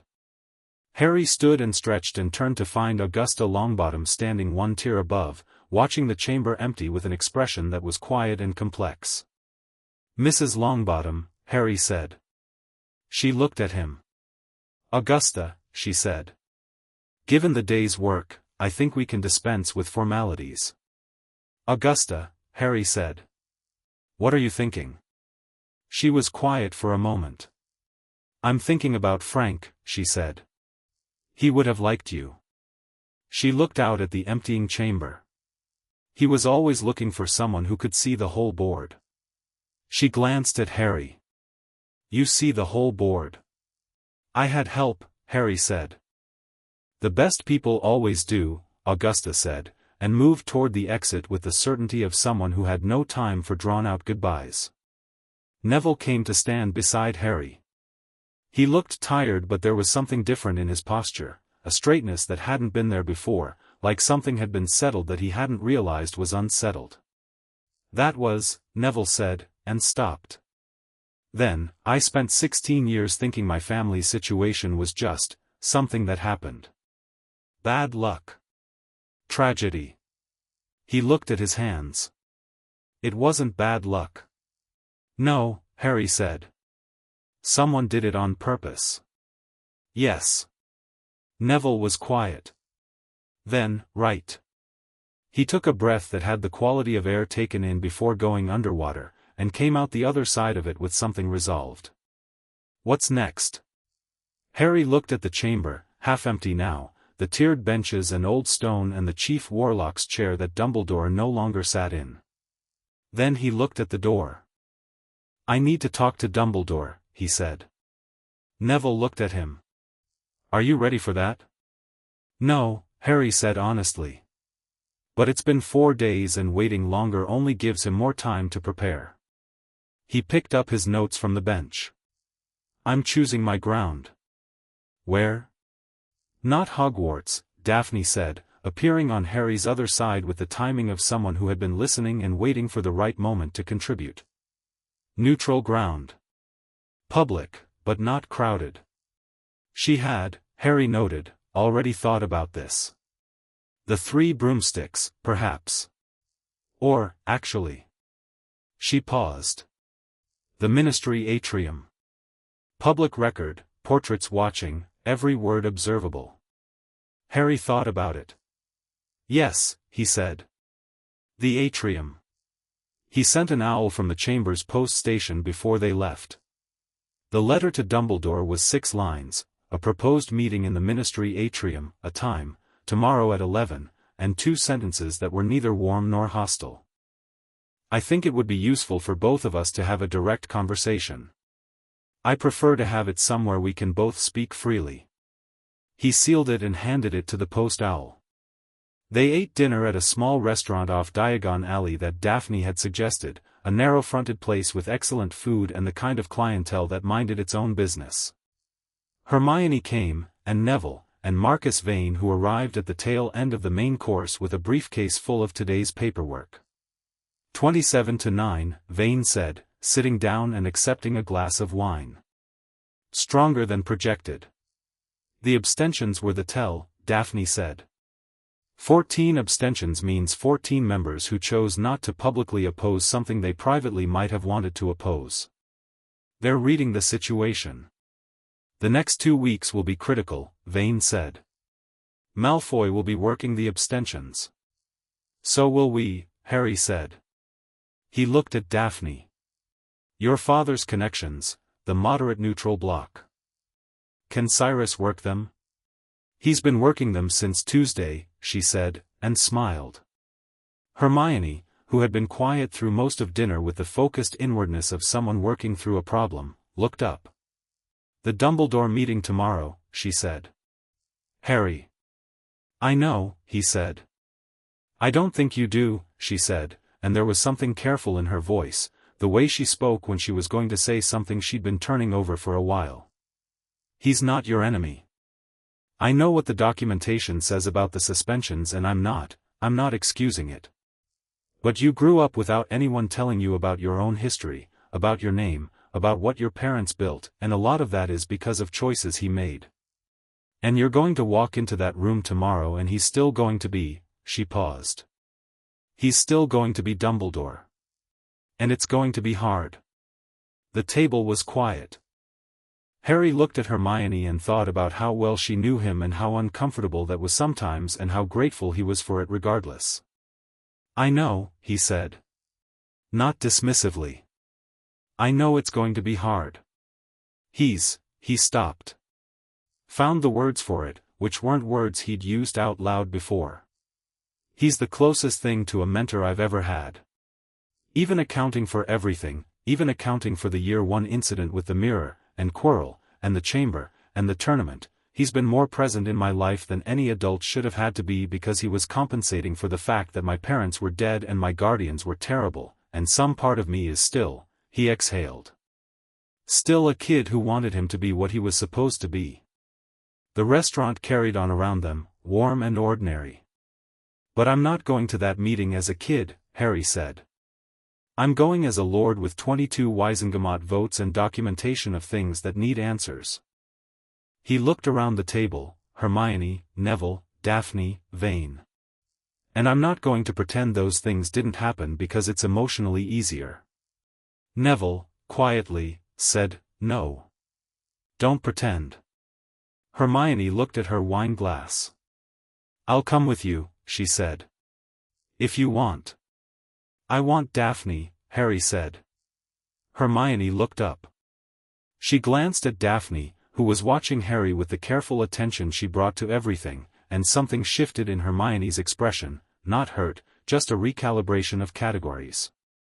Right, she said. Yes. Of course. Not instead of you, Harry said. Daphne for the political dimension. You for, he thought about it. You for everything else. Come if you want. Hermione nodded, and the tension at the table relaxed. Neville reached for his wine. Malfoy, he said, with the specific tone of someone picking up a thread they'd been thinking about. His face when you named him for the commission.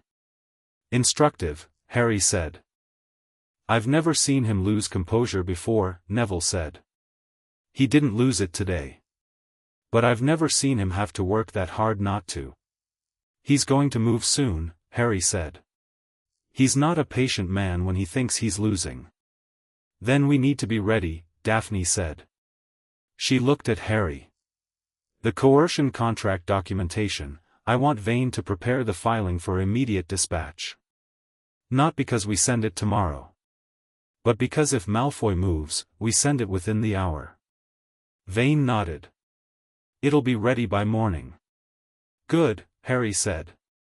They finished dinner in the comfortable warmth of people who have worked hard at something difficult and come through it intact. Outside, the city was dark and cool and full of the ordinary motion of an evening in late summer.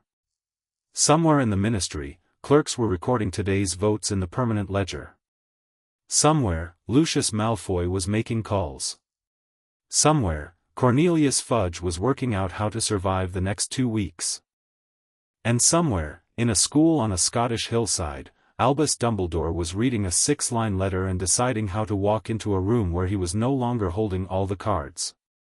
Harry paid the bill without being asked, which surprised the waiter, and held the door for everyone as they left, which surprised nobody who actually knew him. They stepped out into the evening and walked in different directions home, and the night settled over London like something preparing itself for what came next. Chapter 4, The Ministry Atrium. The Ministry of Magic's atrium was never entirely empty. Even at 10 in the morning on a Wednesday, there were witches and wizards moving through its golden length, clerks with stacked files, officials in department-colored robes, a pair of aurors heading toward the lifts with the purposeful stride of people who always had somewhere to be. The ceiling was too high, the gold too bright, the fountain of magical brethren too loud in the echoing space.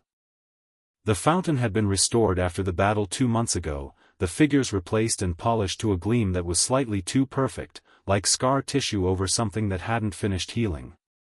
Harry arrived at 10:40 with Daphne on his left and Hermione on his right. They came through the telephone box entrance, the one Voldemort's people had been streaming through the night Harry nearly died here, and Harry stepped into the atrium and felt the specific weight of the place settle on him. He'd been in this building more times than he'd wanted to. He'd fought here. He'd nearly lost people here. He walked through it like he owned the air. They found a seating area near the fountain, 3 chairs and a low table, the kind of arrangement the Ministry maintained for informal waiting, which meant the acoustics were open enough that any listening spell would struggle with the ambient noise of running water. Daphne had suggested this specific spot yesterday evening and he hadn't questioned it, because she was right about these things. They sat. Harry watched the atrium. Hermione had a folder on her lap. Daphne had nothing visible, which meant she had everything memorized. At 10:58, Albus Dumbledore walked through the golden gates. He looked exactly as he always did, the long silver beard, the half-moon spectacles, the robes in midnight blue with small silver stars, the air of someone who moved through the world at his own considered pace and had done so for so long that the world had adjusted itself around him. He spotted Harry immediately, which required no particular effort since Harry wasn't hiding, and he crossed the atrium with the unhurried walk of someone who was very deliberately not hurrying. He looked older than Harry remembered. It might have been the atrium's gold light, but Harry didn't think so. "Harry," Dumbledore said, and the warmth in his voice was real. That was the complicated thing. It was always real. "It is very good to see you." "Professor," Harry said. He stood, not because ceremony required it but because it was easier to have this conversation on his feet. "Thank you for coming." Dumbledore's eyes went to Daphne, then Hermione. His expression was the careful, gentle version of itself, the one Harry had learned to read as the face Dumbledore put on when he was managing something. "Miss Granger," he said warmly. Then, with a fractional adjustment, "Miss Greengrass. I believe congratulations are in order." "Thank you, Headmaster," Daphne said. Her voice was perfectly courteous and told him absolutely nothing. Dumbledore sat. Harry sat. Hermione held her folder.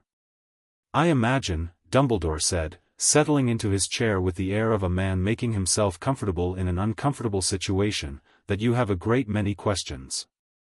"A few," Harry said. "Then perhaps I should begin," Dumbledore said, and this was already the thing Harry had noticed, the way Dumbledore operated, always framing the conversation, always choosing when things were said and how. "I want to acknowledge, Harry, that the Gringotts audit has surfaced matters that I should have discussed with you directly and much sooner. I take responsibility for that." "Which matters specifically?" Harry said. Dumbledore looked at him with the eyes that had always seemed to see past whatever Harry was presenting to something deeper. "The administrative suspensions," he said. "The Potter Lordship in particular. I filed that suspension in good faith in 1981, you were 15 months old and there was a war on and I believed the title needed protecting until you were old enough to hold it." "And my 16th birthday?" Harry said. "The suspension was due for mandatory review. I turned 16 6 weeks ago." "Yes." Dumbledore was quiet for a moment. "I was aware of the date. I had intended to address it this summer, before everything," he paused. "Before Sirius. Before the Department of Mysteries. The timing became complicated." "The timing became complicated," Harry repeated. Not an echo, a weighing of the phrase. 11 lordships, Professor. Not just mine. 11 families. Several of those were not under my custodianship, Dumbledore said carefully. 3 were, in addition to yours. The others I had no direct authority over. But you knew about them. Dumbledore met Harry's gaze. It was the thing Harry had always struggled with in these conversations. Dumbledore did not lie by commission, or rarely. He lied by omission, by gentle redirection, by answering the question he preferred rather than the one asked. Harry watched him choose, right now, which thing to do. I was aware of irregularities in several historical title suspensions, Dumbledore said. I was not aware of the full scope of what the Gringotts audit has now documented.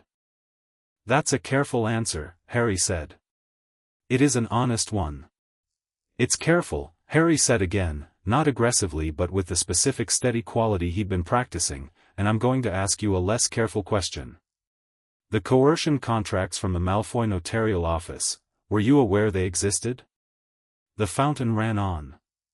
The atrium moved around them. Dumbledore was quiet for long enough that the answer arrived before he spoke it. I became aware of them in 1983, Dumbledore said. Through intelligence gathered by Order members reviewing Death Eater legal activity from the war years. I had documentation of 4 contracts. Hermione's pen stopped moving. Harry held Dumbledore's gaze. What did you do with that documentation? I secured it, Dumbledore said.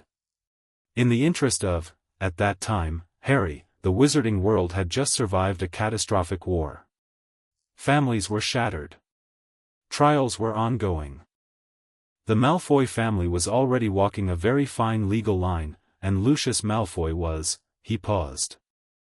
I made a judgment that destabilizing what remained of the post-war establishment in pursuit of historical legal remedy would cause more harm than it would repair.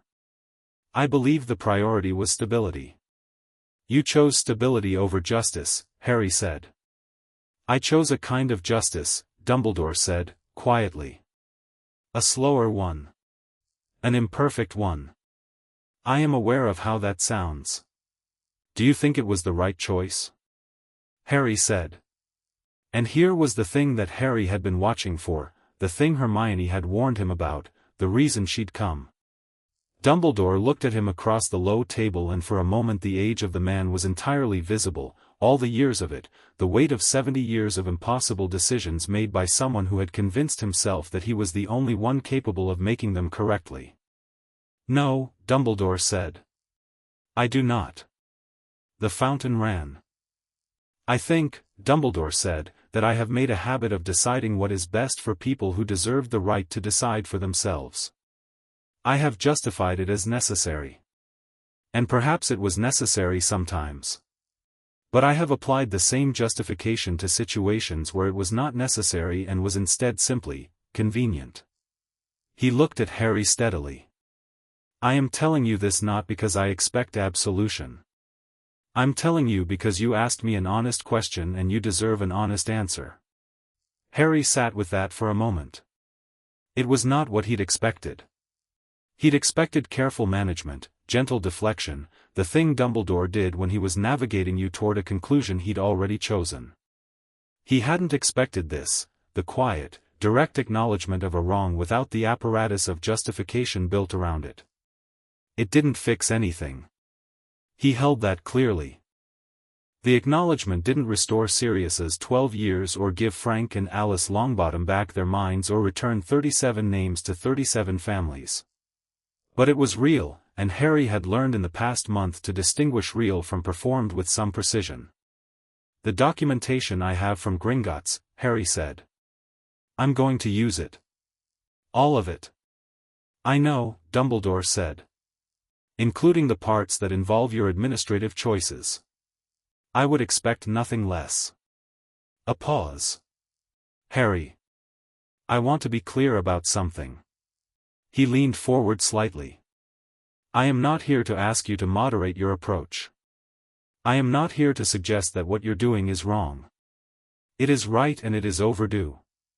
He looked at Harry with the old eyes that had seen so many things. I am here because I want you to know that whatever I can offer, information I have, connections I've maintained, the trust of people who don't yet know what to make of you, it is available. Not conditionally. Not in exchange for restraint. He paused. I have made myself the person who managed things from above. I would like, if you'll allow it, to be of use from below. Harry looked at him. I'll think about it, Harry said. Which was not yes and was not no and was exactly what he meant. Dumbledore nodded and stood, and Harry stood, and they shook hands, and it was not the hand of a student and a teacher, and both of them knew it. He watched Dumbledore cross the atrium and step into the lift, and he thought about the look on the old man's face, not diminished, not beaten, but changed, like something had been set down after a very long carry. Hermione exhaled beside him. "That was, I know," Harry said. He actually admitted it. "Yes. I didn't expect that," Hermione said, and there was something raw in her voice, because Hermione had loved Dumbledore in the way that people who grew up loving books love the authors who shaped their thinking, and this had not been easy for her either. "Neither did I," Harry said honestly. Daphne, who had been entirely silent through the whole exchange, said, "He's not a small man. That's what makes him dangerous even now." She said it without hostility, as pure analysis. A small man with regrets becomes harmless. A large man with regrets becomes something more complicated. She looked at Harry. "Use what he offered. But keep the verification structure around everything he tells you." "Already was," Harry said. She nodded once. "Good." They were walking toward the lifts when the door at the far end of the atrium opened and Dolores Umbridge walked in. She was not alone. She had 2 ministry officials with her, legal division, by their robes, and a third figure that Harry recognized after a moment as Percy Weasley, who had the look of someone who had chosen a side and was only now beginning to understand the full implications of that choice. Umbridge saw Harry at approximately the same moment Harry saw her. She stopped walking for just a fraction of a second. Then she continued, and the smile that appeared on her pink face was the smile Harry remembered from every single one of her detentions, sweet and precise and completely predatory. "Mr. Potter," she said. "What a delightful coincidence." "Undersecretary Umbridge," Harry said pleasantly. Her eyes went to Daphne, then to the rings on Harry's hand, then back to his face. She was dressed in her characteristic pink, a set of robes that should have been harmless and somehow managed to feel like a threat. "I understand you've been having quite the busy week in the Wizengamot." Her voice was the soft, patronizing lilt that had accompanied every Bloodquill detention. "Such ambitious endeavors for someone so young." "The Wizengamot seemed to disagree with your assessment," Harry said. 27-9. "Yes, well." The smile tightened fractionally. "I wonder if all the members voting with you fully understood what they were endorsing. These things can move so fast, can't they? Young people especially tend toward enthusiasm without," she let the pause do the work. "Without full appreciation of consequence." "I find consequences quite easy to appreciate," Harry said. "For example, I understand that the educational decrees you issued at Hogwarts last year are currently under review by the Ministry's own Standards Commission.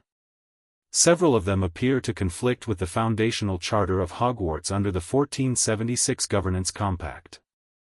He paused.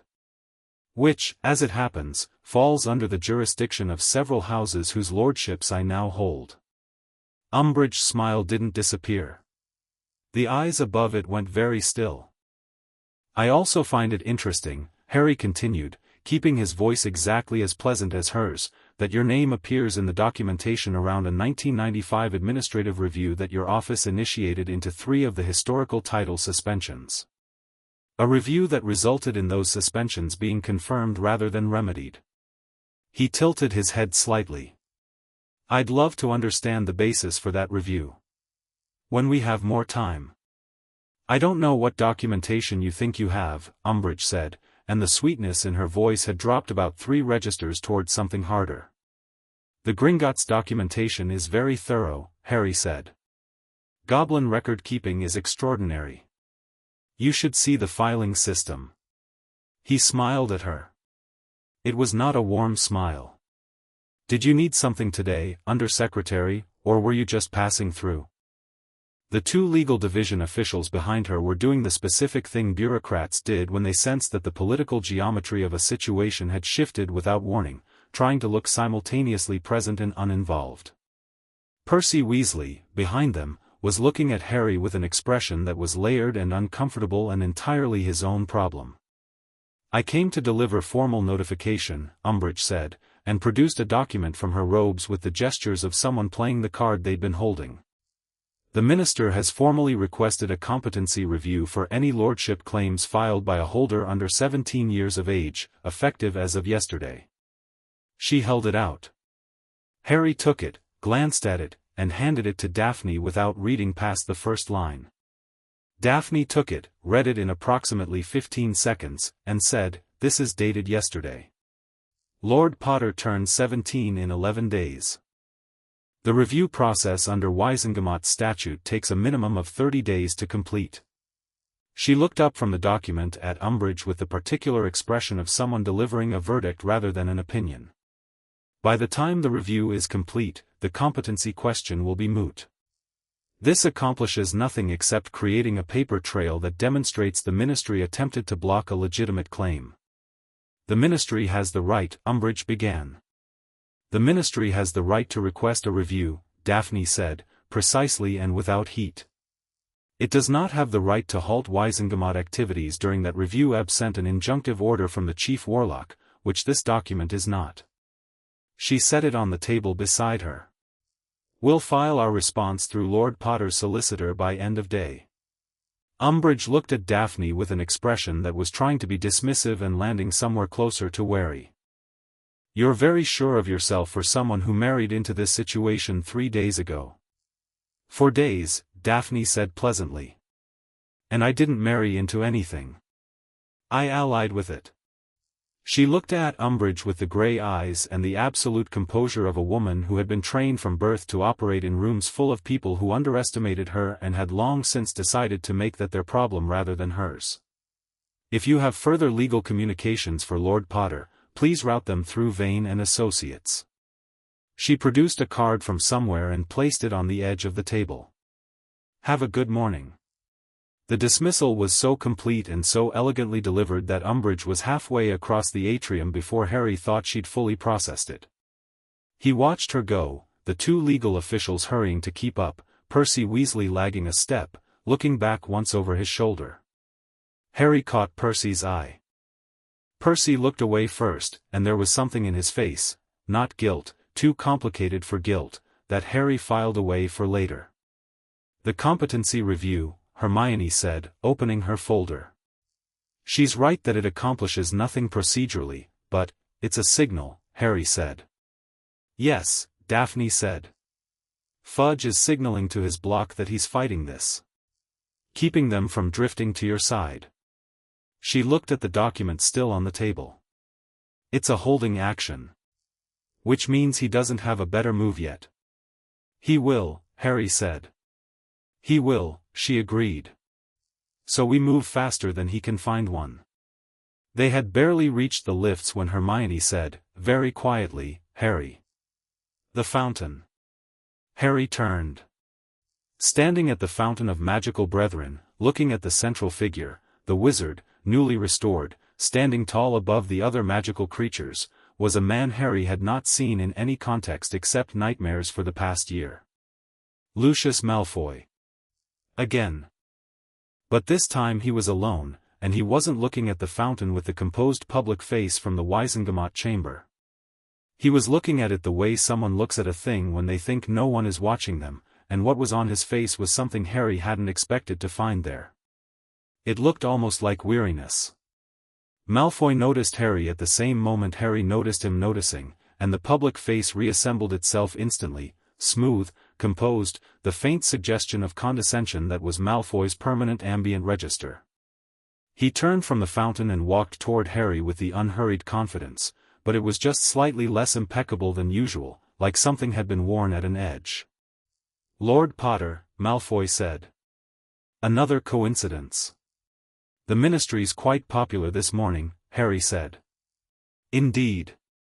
Malfoy's gaze moved to Daphne, and something shifted in it, not unkindness, more like recalculation. "Lady Potter Black. Your father is a reasonable man. I've always had a good deal of respect for Sirius Greengrass." "I'll tell him," Daphne said, neutrally. Malfoy looked at Harry. Yesterday's session was instructive. I thought so, Harry said. You're more patient than I expected, Malfoy said, and it wasn't quite a compliment and wasn't quite a warning. Most people in your position, with that kind of recent advantage, would have come in swinging. I came in with a motion for a seat allocation review, Harry said. And named you to the commission. Yes. A pause. That was clever. Thank you. Malfoy studied him. It was a more direct study than the one in the Wizengamot chamber, less performance, more genuine. Harry thought of the moment by the fountain, the unguarded face, the weariness. He thought about what it would be like to have spent 40 years building something that someone else's 6 hours of goblin paperwork could dismantle, and found he had less satisfaction in the thought than he might have expected. The coercion contracts, Malfoy said, very quietly. They were standing close enough that this was between the two of them, Daphne and Hermione a step back. Yes? Harry said. My father drafted them, Malfoy said. I was aware of them as a young man. I countersigned 6.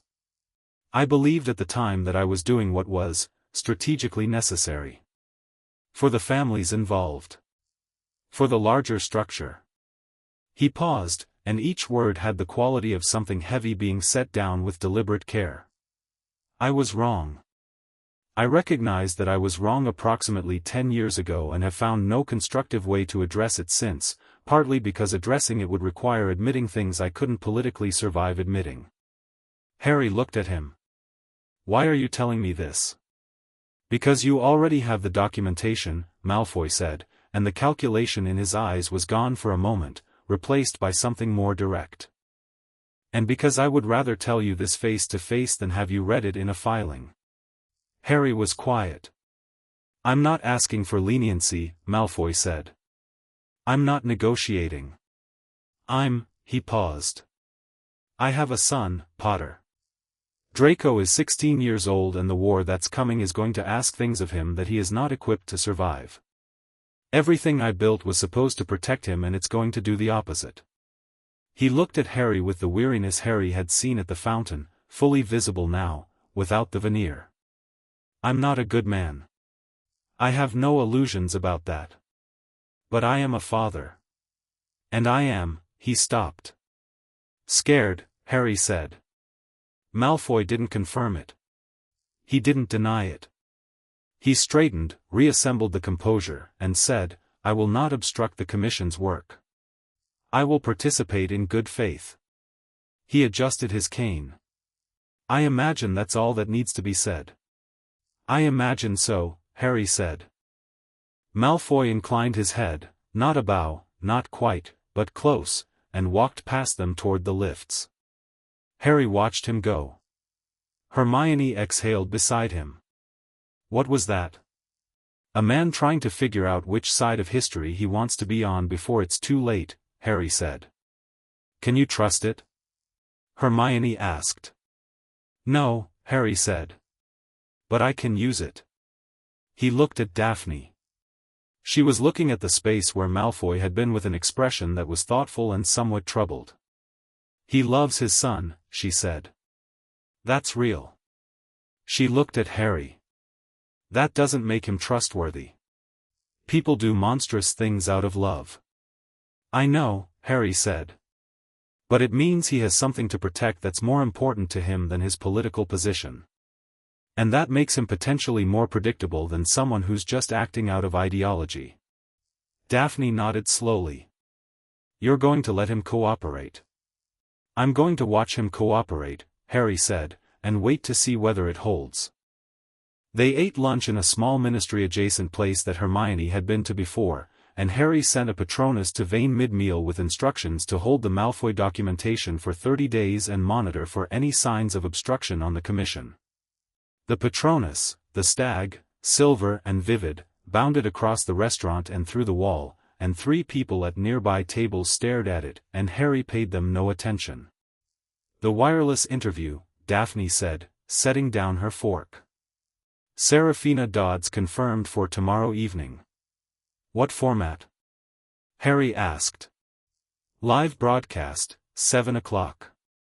Her standard format is 40 minutes, 10 of general background, 20 of specific questions, 10 of listener response. She paused. She's fair. She won't throw you anything easy, but she's not hostile. Good, Harry said.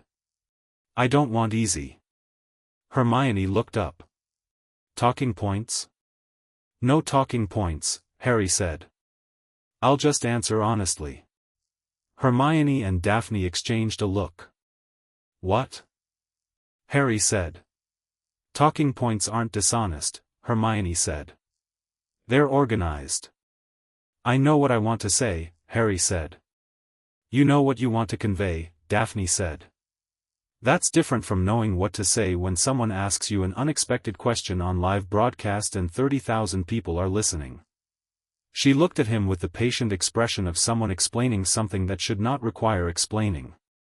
We're doing preparation. Tonight. I do fine in, you once told a room full of journalists that you didn't particularly care what the Daily Prophet thought of you, Hermione said. Which was correct but led to 6 weeks of coverage calling you arrogant. Harry paused. That was different. Tonight, Daphne said. We prepare. They were back at the Leaky Cauldron by 3, and the afternoon was quiet, and Harry sat alone in his room for an hour doing something he hadn't done much of in the past week's motion, being still. He sat on the edge of the bed with the 4 rings on his hand and looked at them in the afternoon light. Potter, Black, Peverell, Gryffindor. 4 names. 4 lines of people who had been born and died and loved and fought and made decisions that echoed forward through time until they arrived, somehow, at a boy in a cupboard under the stairs, and then at a young man in a room in the Leaky Cauldron trying to understand what it meant to be the person all those lines converged on. He thought about Dumbledore's face when he'd said no, I do not think it was the right choice. The weight of that. He thought about Lucius Malfoy at the fountain, alone, looking at the restored figure with the face of a man who had built the wrong thing. He thought about Neville standing in the Wizengamot chamber with his father's letter and the new straightness in his shoulders. He thought about Daphne in the corridor at 7 in the morning, holding the prophet at arm's length, her hair down, her voice controlled in the precise way of someone who was not going to let the thing be more alarming than it actually was. He picked up his quill and wrote a letter to the Weasley family, to Mrs. Weasley specifically, and to Ron, because he'd been deliberately not writing to Ron because the conversation about everything that had happened was one he'd been putting off and he was done putting it off. He wrote it straight and without hedging, and when he read it back it was the truest thing he'd put on paper in months. He sent it with Hedwig, who took the letter with the dignified efficiency of an owl who knew she carried important correspondence and approved of the fact. Then he went downstairs to where Daphne had commandeered the corner table again and spread notes across it, and sat down, and said, "Right. Interview preparation." She looked up. Something in her expression acknowledged the capitulation without being smug about it, which Harry appreciated more than he could have easily said. "First question she'll ask," Daphne said. "Why now? Why this summer? You could have waited until your 17th birthday, waited until you were out of school, had more political experience. Why now?" Harry thought about it. Not performing the thinking, actually thinking. "Because Sirius died," he said. "And the moment the audit notification arrived, I realized that his death had triggered the one process that would show me everything that had been taken. And I thought, if I wait, someone finds a way to delay it. Someone files a challenge. Someone changes the paperwork." He paused. "And because I'm tired of waiting for the world to decide when I'm ready. I've been fighting Voldemort since I was 11. I've been in that world since I was 11. The idea that I need to be older before I'm allowed to engage with its politics," he stopped. "It's the same logic as the cupboard." Daphne looked at him. "The cupboard?" He hadn't meant to say that. "My aunt and uncle's house," he said, moving past it. "Put me somewhere small. Told me to wait. I'm done waiting." She looked at him for a long moment, with the careful eyes, and he felt the weight of what she was not asking and was grateful for that too. "That's your first answer," she said. "It's good. Don't change it." They worked for 3 hours. She was a rigorous, unsparing preparation partner. She hit him with the hardest questions she could generate and refused to accept an answer that dodged or deflected, and Harry found himself sharpened by it the way you get sharpened by someone who takes you seriously enough to push. When they finally sat back from the notes and the cold tea and the evening coming in through the pub windows, Harry said, "How did you get so good at this?" "My mother ran salons," Daphne said. "Political dinners. Every week from when I was 12, I sat at the end of the table and listened to the most powerful people in Wizarding Britain argue about things that mattered. And I was never supposed to speak." She paused. "So I learned to listen better than any of them." "When did you start speaking?" Harry asked. She looked at him with the real smile, the one that was shorter and warmer than the public version. "4 days ago," she said. "Officially." "You were speaking before that," Harry said. "You just weren't being listened to." She looked at him for a long moment and then looked away, at the window, at the evening outside. "Yes," she said quietly. "Something like that." Harry didn't push it. He picked up the cold tea and drank it, which was a mistake, and made a face that made her laugh, a real laugh, brief and surprised out of her, and she covered it almost immediately, but it had been there. "That's a horrible tea face," she said. "Cold tea is an offense against nature," Harry said. "You've been drinking it cold all evening." "I was too busy to notice."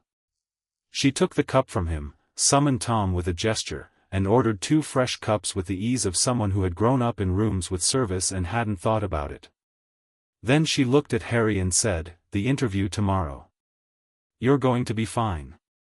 "I know," Harry said. "I know you know," she said. "I'm saying it anyway." He looked at her. "Why?" She considered the question as though it deserved one. "Because someone should," she said simply, and turned back to her notes.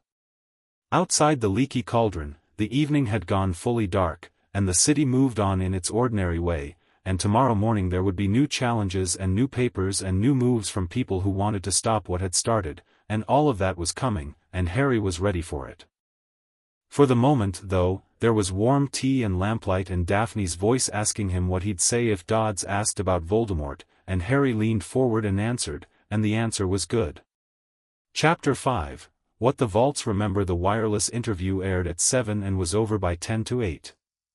Harry had sat in a studio in Diagon Alley that smelled of old wood and electrical wire and something faintly herbal, across a low table from Seraphina Dodds, who turned out to be a compact, sharp-eyed woman in her 50s with silver-streaked hair and the quality of someone who had interviewed enough important people to be genuinely unimpressed by importance.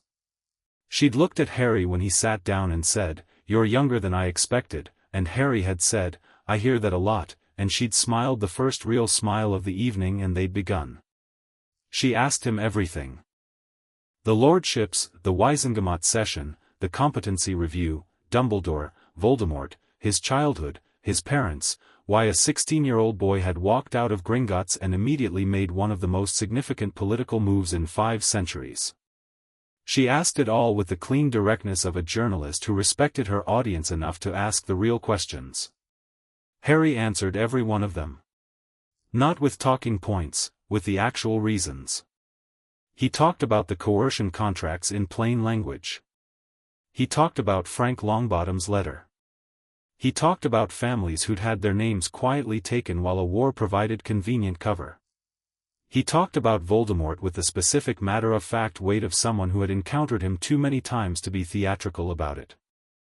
When she asked him if he was afraid, he said no, which was true, and then corrected himself and said he wasn't afraid of Voldemort specifically, but he was afraid of a wizarding world that couldn't fix its own rot and would therefore never be able to stand against something that fed on that rot, and she had let the silence after that sit for 4 seconds before moving to the next question.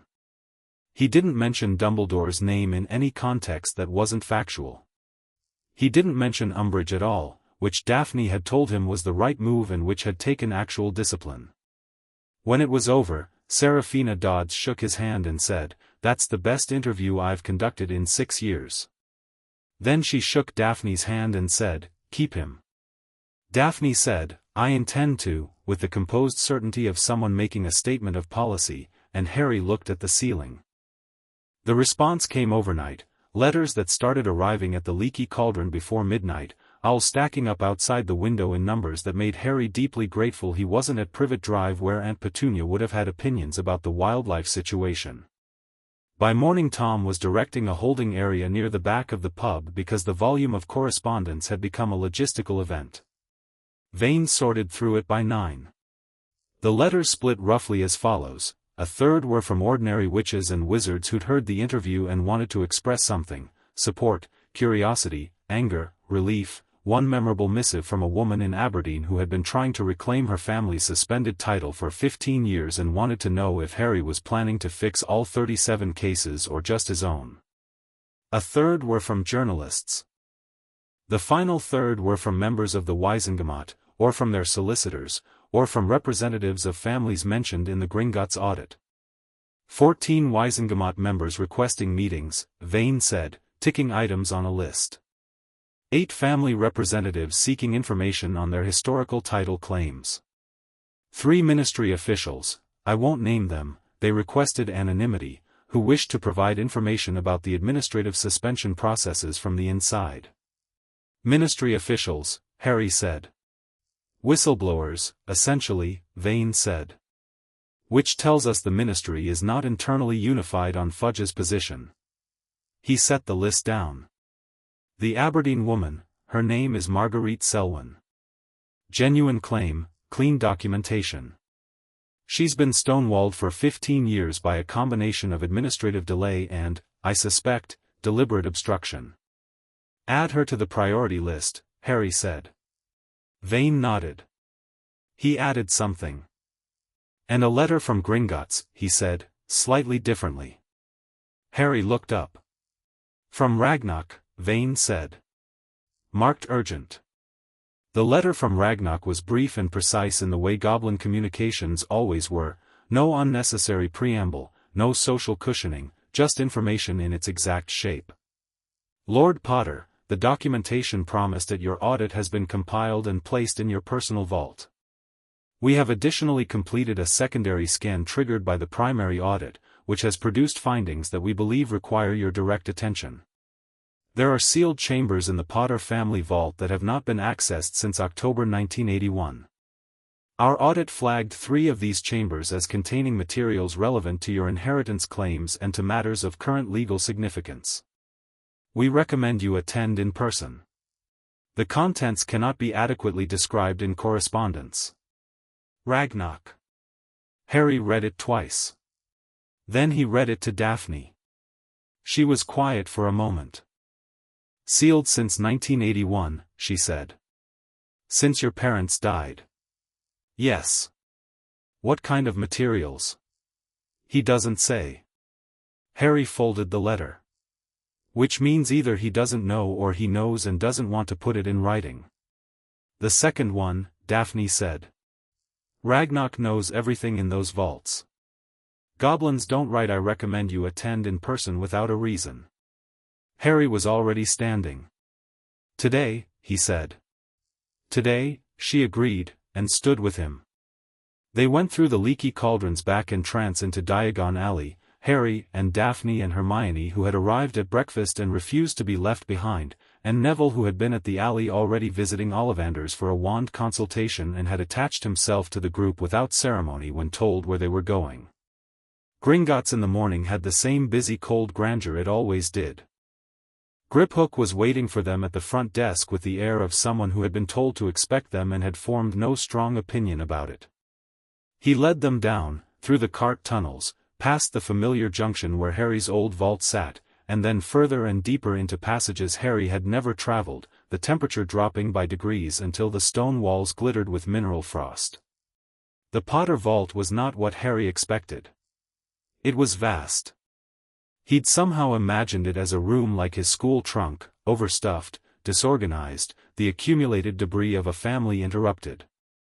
Instead it was a series of connected chambers, properly organized, the way the vault of a family that had existed for centuries and known it would exist for centuries more would be organized. There were shelves of documents.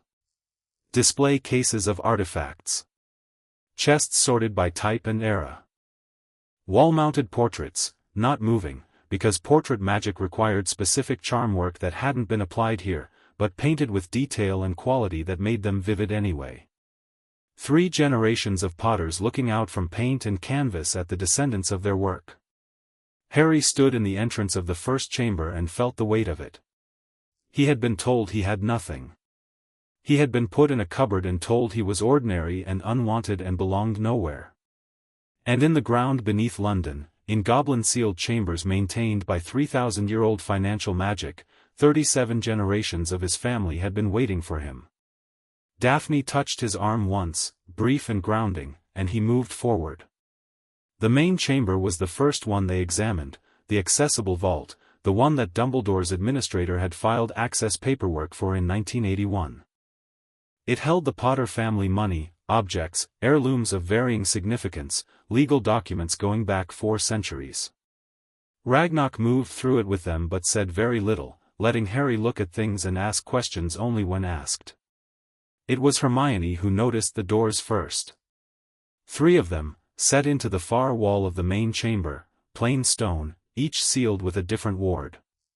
2 had conventional goblin locks. The third had something additional, a circular ward carved into the stone above the door, dense with runic inscription, that Hermione stood in front of for a long moment without speaking. "What is it?" Harry said. "Blood ward," she said. "A genuine old one. Not a protection curse, this isn't designed to keep people out by force, it's designed to only open for the blood of the person it was set for." She traced the air near the inscription without touching it. It was set after death. Someone set this knowing they were going to die and wanting to ensure only their heir could open it. "My father?" Harry said. "Or your mother," Hermione said. She looked at him. "It's maternal or paternal line, I can't tell from the exterior which one keyed it." Ragnarok spoke then, from 2 steps back. "We were not able to determine the setter," he said. "The ward resisted our analysis in a way that suggests considerable power behind its construction." Harry looked at the door. He stepped forward and raised his hand and pressed his palm flat against the stone, and the ward inscription flared, silver-green light, warm against his skin, and the door opened. Not dramatically. Not with a grinding of stone or a rush of released air. It just opened, quiet and immediate, the way a door opens for someone who belongs on the other side. Inside was a room approximately 12 feet square. A desk. 3 chairs. A fireplace that had never been used, the grate clean, the stone above it unmarked by soot. And on the desk, a single wooden box, plain and dark, sealed with no visible lock. And on the wall above the fireplace, a portrait. One that moved. The woman in the portrait had red hair and green eyes and a face that Harry had only ever seen in photographs, still, frozen, unable to look back at him. She was younger than he'd imagined, or had always thought of her as. She looked, he realized with the disorientation of mathematical fact, about 21. Because she'd been 21 when she died. She was looking at him. "Harry," his mother said. The word hit him like something physical. Behind him he heard Hermione's sharp intake of breath. He heard Neville go entirely still. "Hi," Harry said, and his voice was steady, which surprised him. Lily Potter's portrait looked at him with green eyes that were a perfect mirror of his own and the expression of someone who has waited a very long time and finds the waiting has not diminished anything. "You found the room," she said. "I hoped it would be you. I warded it for your blood specifically. I was worried about." She stopped. "There were things happening, at the end, that I wanted to protect. Just for you." "What things?" Harry said, and he moved to the desk without taking his eyes off the portrait, and sat, and it was fine. He was fine. He held that. "The box first," Lily said. It'll open for you. It opens for me too, but I can't do much about anything from in here. A wry note in her voice. Open it. Harry opened the box. Inside, a stack of parchment, folded and preserved, and beneath the parchment a small crystal vial of silvery liquid that Harry recognized immediately as a memory, and beneath the vial a ring he'd never seen, old gold, set with a deep green stone, no crest, no inscription visible. The ring is your mother's family ring, Lily said. Not the Gryffindor line, the Evans ring. Your grandfather made it. It has no political significance. A pause. I wanted you to have it. In case the rest of it was too much to hold. Harry picked it up. It was smaller than the lordship rings, lighter, warmer in his palm than metal should have been. He held it for a moment, then placed it carefully in his breast pocket. The parchment, Lily said. Read it. The top page was in James Potter's handwriting, loose, quick, the hand of someone who wrote fast because they thought fast. Harry recognized it from the letter Sirius had given him years ago, the one that had shredded when Creature interfered, the few words he'd managed to save. It was a legal document. A hand-drafted but properly witnessed legal document, signed by James Charles Potter and Lily Evanna Potter, dated July 1981, 4 months before their deaths. It outlined a political trust, the assets, titles, and Wisengamot authority of the Potter family to be held in trust by a named executor for the benefit of Harry James Potter until his majority, with specific clauses about what the executor was explicitly not authorized to do. The executor named was Sirius Black. Not Dumbledore. The clause that Lily had underlined, in a different ink, added later, Harry thought, by the slightly different press of the quill, read, the executor shall under no circumstances file any administrative suspension or political hold on the Potter lordship titles, as the political standing of the Potter family may be necessary for the heir's protection and ability to operate independently as an adult. They had known. They had planned for it. They had tried to prevent exactly what had been done. And then Sirius had been arrested, within weeks of their deaths, before he'd been able to exercise any aspect of the executorship, and the trust had been left without its named executor, and Dumbledore, who had not been authorized, who had acted outside the scope of anything James and Lily had intended, had filed the suspension anyway. Harry set the page down. The room was very quiet. You knew about Dumbledore, Harry said to the portrait. Lily looked at him steadily. We suspected he would want to manage things, she said. James and Sirius both, they loved Dumbledore. Trusted him. But James said, that summer, that Dumbledore sometimes confused what was good for Harry with what was manageable for Dumbledore.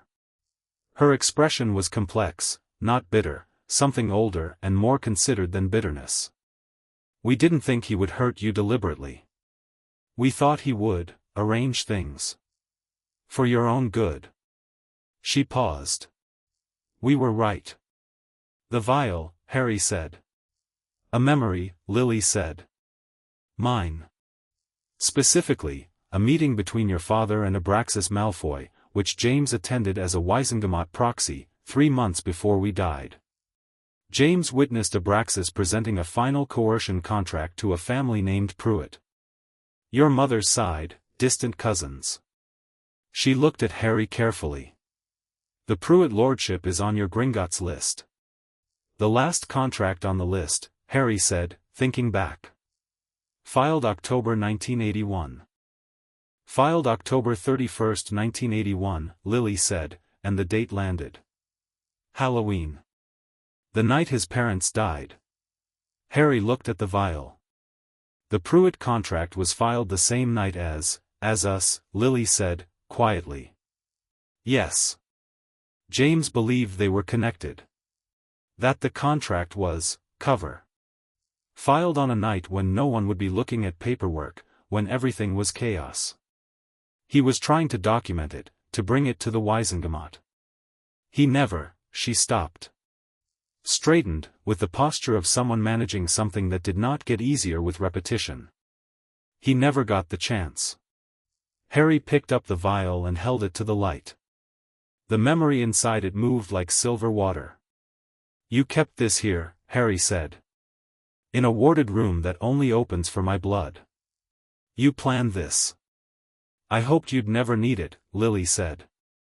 "I hoped James would be able to present it himself, or Sirius would find it later and know what to do with it. I hoped a lot of things." The portrait's eyes, impossibly, were wet. Not theatrically, just the way eyes are in the presence of grief that has nowhere to go. "But if none of those things happened, I wanted this to be here. Waiting." She looked at her son. "Waiting for you." Harry looked at his mother's face for a long moment. "I have your eyes," he said. He hadn't meant to say it out loud. She smiled, and it was real and warm and entirely too brief. "I know," she said. "I heard that was inconvenient for your enemies." He almost laughed. The almost laugh became something that sat in his chest with its own specific gravity. "Daphne," he said, without turning.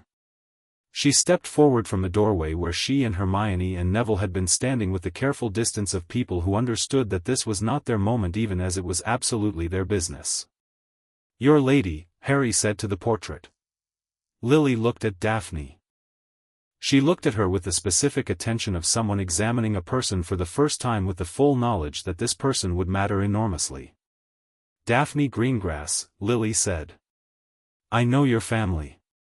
"Of the House of Greengrass," Daphne said, with the formal grace of someone who had been trained for introductions like this, and then dropped it and said, plainly, "We've been doing good work." Lily's smile broadened. "Yes," she said. "I can see that." She looked at Harry. "She's direct." "It's one of her better qualities," Harry said. "Coming from you," Daphne said, "that's something." Lily looked between them with an expression that Harry couldn't name and didn't try to, just let it be what it was. They spent 2 hours in that room. Hermione went through the parchment documents with the focused intensity of someone encountering primary source historical evidence of world-altering significance, which was exactly what it was. She catalogued everything, her handwriting faster and more urgent than usual, occasionally reading a passage aloud and stopping herself mid-sentence when she needed to think. Neville sat with the second door's contents, a chest of correspondence between the Potter family and the Longbottom family going back 30 years, letters between James and Frank that were personal and political in equal measure, 2 of which referenced the coercion contract investigation by name. Neville read them with the same look he'd had reading his father's letter, that expression of someone finding solid ground where they'd expected water. Harry sat with the memory vial and thought about using a pensieve, which meant getting to one, which meant Hogwarts or the Ministry or someone's private collection, and mentally filed that under next 48 hours. Daphne sat with the third sealed door, the one that had a conventional goblin lock, and Ragnarok opened it for her at Harry's request. Inside was a smaller archive, purely political documents, the formal records of the Potter family's Wizengamot activity going back to 1890. Voting records. Alliance agreements. Correspondence with other lords. Daphne went through it with the systematic attention of someone doing archaeological work, occasionally holding up a document and saying a name or a date that Harry added to his mental map of the landscape. Lily's portrait watched them all from above the cold fireplace and said little, which Harry thought was its own kind of restraint, the restraint of someone who had said what they needed to say and understood that the rest of the work belonged to the living. At one point Harry looked up at her and she was simply watching him, and the expression on her face was the one he'd imagined without having any basis for imagining, the face of his mother watching her son exist in the world, doing what the world required. He looked back down at his work. He didn't trust himself to say anything and she didn't require him to. They left at noon. They came back up through the cart tunnels and out into the cold lobby of Gringotts with the particular weight of people who have gone somewhere significant and come back changed in ways they haven't fully catalogued yet. Ragnarok walked them to the entrance and stopped. "There is one more thing," he said. "The sealed chamber in the Black Vault, the one that bears a similar ward. It was not in your mother's line. It was Sirius Black." Harry looked at him. He sealed it 14 years ago, Ragnarok said. Before Azkaban. The morning of the day he was arrested, we believe, based on the vault access record. He paused. We did not mention it at the initial audit because we wished to allow you time with the Potter vault first. He held Harry's gaze with the yellow goblin eyes. Sirius Black anticipated his arrest. He prepared for it. Harry stood in the lobby of Gringotts and felt something shift through him that was grief and something adjacent to wonder at the same time. Sirius, the morning of the worst day of his life, had prepared something for Harry to find. 14 years before Harry was old enough to find it. We'll come back tomorrow, Harry said. Ragnarok inclined his head. We will be ready. Outside on the Gringotts steps, the alley was bright and busy and the September sky had gone the deep clean blue that came before autumn pushed summer out entirely. Harry stood on the steps for a moment and looked at the ordinary world happening at the bottom of them. Daphne stood beside him. She didn't say anything. She knew when he needed quiet and she gave it to him, which was one of the things he was continuously, incrementally grateful for. My parents tried to protect me, Harry said. Not to her specifically. Just aloud, because the words needed to be outside his head. They planned. They set wards and drafted legal documents and preserved memories and set rings aside. They were 21 years old and they had a war going and they planned. They were Gryffindors, Daphne said. And Lily was also apparently brilliant. She was, Harry said. He thought of the wry note in his mother's voice. I can't do much about anything from in here. The patience of a woman who had waited 15 years for her son to walk through a door. She still is. Daphne looked at him with the gray eyes and the real expression she saved for private moments. How are you? She said. He looked at her. You're asking me now. You asked me every morning for a week, she said. I'm establishing reciprocity. He considered the actual answer. He turned it over. Complicated, he said. Good complicated. I'm not undone by it. It changes something. About why? He looked at his right hand, the 4 rings. I had reasons before. Good reasons. Political reasons. Justice reasons. He paused. Now I have, this too. Them. Who they were. What they tried to do. He looked at Daphne. It makes it more real. It makes it personal, she said. It was always personal, he said. But now I know what they wanted for me. Specifically. They wanted me to have this, the title, the standing, the ability to stand up in a room and fight for something. He looked at the alley below. They tried to set up the conditions for it. And then it got taken from them before they could finish. Daphne was quiet for a moment. Then finish it, she said simply. Harry looked at her. She wasn't performing confidence or offering comfort with the careful distance of someone managing his emotion. She was just looking at him, steady and direct and entirely serious, the way she looked at things that mattered. Yes, he said. They sent the memory vial to Professor McGonagall that afternoon with a letter requesting the use of the Hogwarts pensieve and the context to use it. McGonagall's response came within the hour, terse, precise, and affirmative, because McGonagall processed impossible information by becoming more organized rather than less, which Harry had always found deeply reassuring. They would go to Hogwarts the following day after the Black Vault. Hermione spent the afternoon writing up her document catalogue and sent a summary to Vane, who responded with 4 pages of legal analysis within 2 hours, which suggested he'd been waiting for this information and had already been thinking about its applications. Neville wrote to Augusta. The letter was long. Harry wrote to Sirius Greengrass, Daphne's father, because the man deserved to know what they'd found and because Harry had discovered in the past week that Sirius Greengrass was precisely the kind of person James Potter's letter had described trying to build alliances with. The kind who wouldn't use the information against you. He sent it with Hedwig and watched the owl go. That evening they sat in the leaky cauldron's corner again, all four of them, Harry, Daphne, Hermione, Neville, with the wireless on low in the background playing something instrumental and the remnants of dinner around them and the documented evidence of a 40-year conspiracy spread across the table in organized stacks. The October 31st date, Hermione said, for the third time, because she was the kind of person who circled something until she was sure she'd seen every facet of it. The Pruitt contract being filed the same night as, it's the nail in the coffin for the Malfoy filing, Daphne said. If we can demonstrate that the contract was executed in a coordinated fashion with other events happening that night, we need the memory for that, Harry said.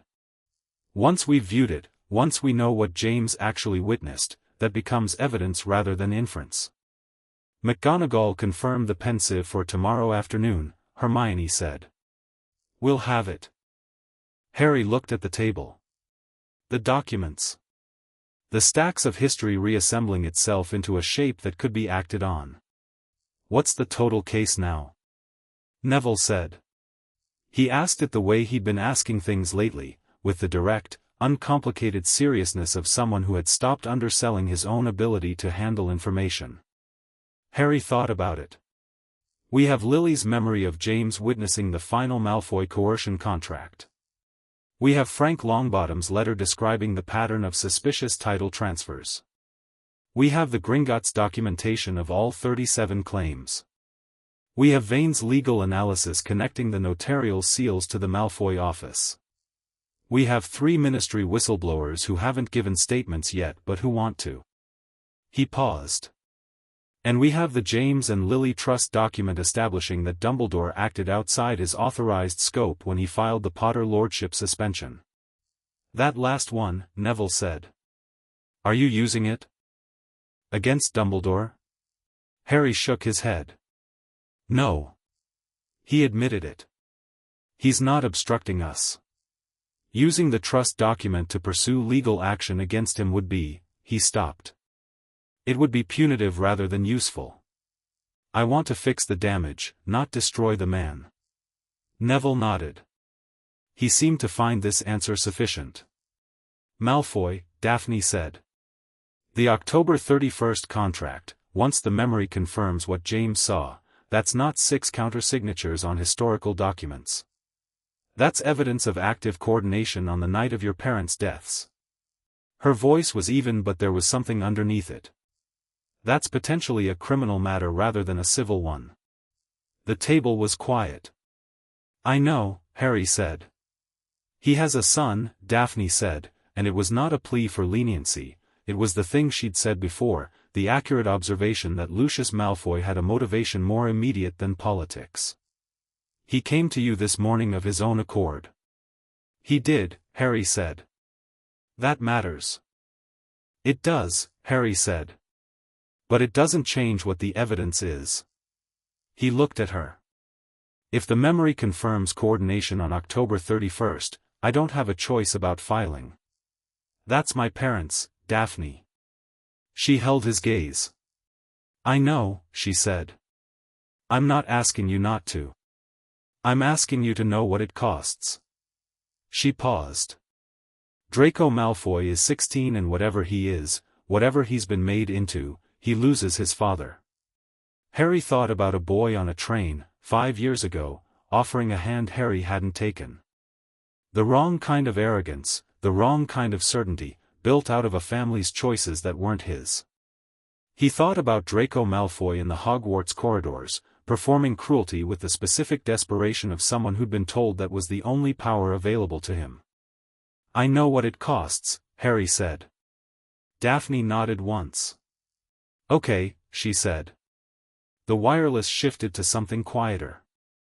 Outside the pub windows London was doing its nighttime thing, and Harry sat with the weight of everything in the vault and everything on the table and everything still to come, and found that the weight was bearable. Not because it was small. Because he had people around him who could carry parts of it. Tomorrow, Hermione said, gathering her notes with the organized precision of someone winding down for the night, the Black Vault. And then Hogwarts. And then the Wisengamot filing, Daphne said. Vane has the Malfoy brief ready. Once the memory is viewed, Harry said. Not before. Once the memory is viewed, she agreed. Harry looked at the table, at the faces of 3 people who had chosen, for different reasons and in different ways, to be in this with him. He thought about Sirius sealing a vault chamber the morning of the worst day of his life and thought, he knew. He always knew there'd be someone after him to pick it up. Get some sleep, Harry said. Tomorrow's a long one. Hermione gathered her things and left with a look that said she wouldn't sleep much and knew it. Neville said goodnight with the quiet directness that had become his register in this context and headed for the flue. Daphne stayed at the table, finishing something she was writing. Harry stayed too, not working, just sitting, and the wireless played low and the pub was warm and the night was outside where nights belonged. After a few minutes Daphne said, without looking up, she was watching you, in the vault. I know, Harry said. The whole time. A pause. She's proud of you. Harry looked at his hands. The 4 rings. The faint scar on the back of his right hand where Umbridge's quill had written its words into his skin. I must not tell lies. She doesn't know me, he said. She watched you for 2 hours, Daphne said, setting down her quill and looking at him directly. She knows exactly who you are. She paused. So do I, for what it's worth. Harry looked at her across the low table with the lamp between them and thought that this was, somehow, the truest thing that had been said to him in years. Worth quite a lot, he said. She looked at him for a moment longer, then picked up her quill and went back to writing. Harry leaned back and listened to the wireless and the city outside and the quiet of the room, and thought about vaults and sealed doors and things that wait. Chapter 6, A New Name, A New Order. The Black Vault opened like a conversation resuming mid-sentence. Sirius had sealed the chamber with a straightforward blood ward, less complex than Lily's, calibrated for Harry's line rather than his own, which meant Sirius had done it knowing he wouldn't be there to open it himself. Inside was a single room, smaller than the one behind the third Potter door, with the walls lined not with documents but with objects arranged on shelves with deliberate care. A motorcycle helmet. A photograph album Harry hadn't known existed, thicker than the one Hagrid had given him. A set of Auror Commendation medallions. A battered leather jacket with Order of the Merlin insignia stitched at the collar. And in the center of the room, on a stand, a sword. Not a magical artifact, not ceremonially significant in any political sense, just a well-made Muggle cavalry sword, the kind that had been military issue sometime in the last century, its blade preserved with a spell that had held it bright for decades. A card was tucked under the stand in Sirius's handwriting, for Harry, when he's old enough to use it metaphorically. Or literally. Knowing James's kid, probably literally. Padfoot. Harry stood in the room for a minute and let himself feel the specific grief of it, the serious of it, the voice in the handwriting, the humor maintained in the face of anticipating arrest and Azkaban and God knows what else. He picked up the card, held it, put it in his pocket with his mother's ring. Then he looked at the other side of the room. There was a wooden chest, plain and sealed, and on top of it a letter addressed in Sirius's quick handwriting, to Harry, when the time is right. You'll know when. Harry opened the letter. It was long. 4 pages, dense with Sirius's specific voice, the voice Harry had heard so briefly in person and had spent the years since reconstructing from letters and memory. It started with something personal, something Harry read and folded and would not share, because it was his. Then it moved into what it had clearly been written to convey. Sirius had known about the coercion contracts since 1981. Not because he'd been in any position to formally investigate, he'd been framed and imprisoned before he could act, but because James had told him. Thoroughly. Everything James had been building toward that last summer, the documentation he was assembling, the witnesses he'd identified, the plan he and Lily had been constructing to bring the entire system before the Wizengamot in what Sirius called, in his characteristic shorthand, James's nuclear option. The chest contained everything James had gathered. Not copies. Originals. 30 years of accumulated documentation, brought together by a 21-year-old man in the 6 months before his death, sealed in a vault by his best friend on the morning he was arrested and framed and sent to Azkaban, waiting in the dark under London for the sun neither of them lived to raise. Harry stood in the vault for a long time. When he came out, Daphne looked at his face and said nothing, which was exactly right. Hermione looked at the chest being levitated out by Grip Hook and her eyes went bright with the specific intensity she got around primary sources. Neville looked at Harry directly and gave him one nod, which was also exactly right. They brought the chest to the surface. McGonagall met them at the Hogwarts gates at 3 in the afternoon. She had aged, Harry thought, not physically, but in the way events accumulate in a person's bearing, leaving a weight behind even after the events themselves are past. She looked at Harry with the expression she'd always had for him, part academic assessment, part something warmer that she never permitted herself to act on directly, and then she looked at the chest, and at Daphne, and at Neville, and did the rapid analysis that made her McGonagall. "Come," she said. She brought them not to her office but to a classroom on the 3rd floor that had been cleared of desks and set up with a large stone basin on a central table, the pensieve, hauled from Dumbledore's former office, full of the swirling silver light that meant it was ready. McGonagall poured tea from a pot that had been waiting, sat at the edge of the room, and opened a folder of her own, because McGonagall processed difficult things by being useful. Harry set the memory vial on the table beside the pensieve. He had Daphne on his left and Hermione on his right, and for a moment he stood looking at the silver liquid in the vial and thought about what was inside it, his mother's last months, her husband witnessing something he'd died trying to expose, the night of October 31st seen from a different angle than the one Harry had always known. He uncorked the vial and poured it in. "Daphne," he said. She stepped up beside him. "Together?" "I want a witness," he said. "And you're the best political analyst I know." She looked at him with the real expression. "Together," she agreed. They leaned over the pensieve and fell in. The memory was Lily's, which meant it had Lily's quality of attention, precise, detailed, emotionally anchored to specific moments. They arrived in a Wisengamot antechamber, 1981, the walls lined with ministry portraits and the smell of old wood and formal procedure. James Potter was there, 21 and vivid and real in a way that made Harry's breath catch even though he'd prepared himself. James was taller than Harry had expected, with the same hair and Quidditch-built frame, but the face was different from any photograph. The photographs never captured the specific sharpness of his expression, the watchfulness that sat behind the easy posture. James was attending as a proxy for the Potter Lordship, standing in a group of 3 other lords in the antechamber. Across the room, Abraxas Malfoy, patrician, white-haired, exuding the particular authority of a man who believed the world owed him its architecture, was in conversation with a younger figure Harry recognized. Lucius.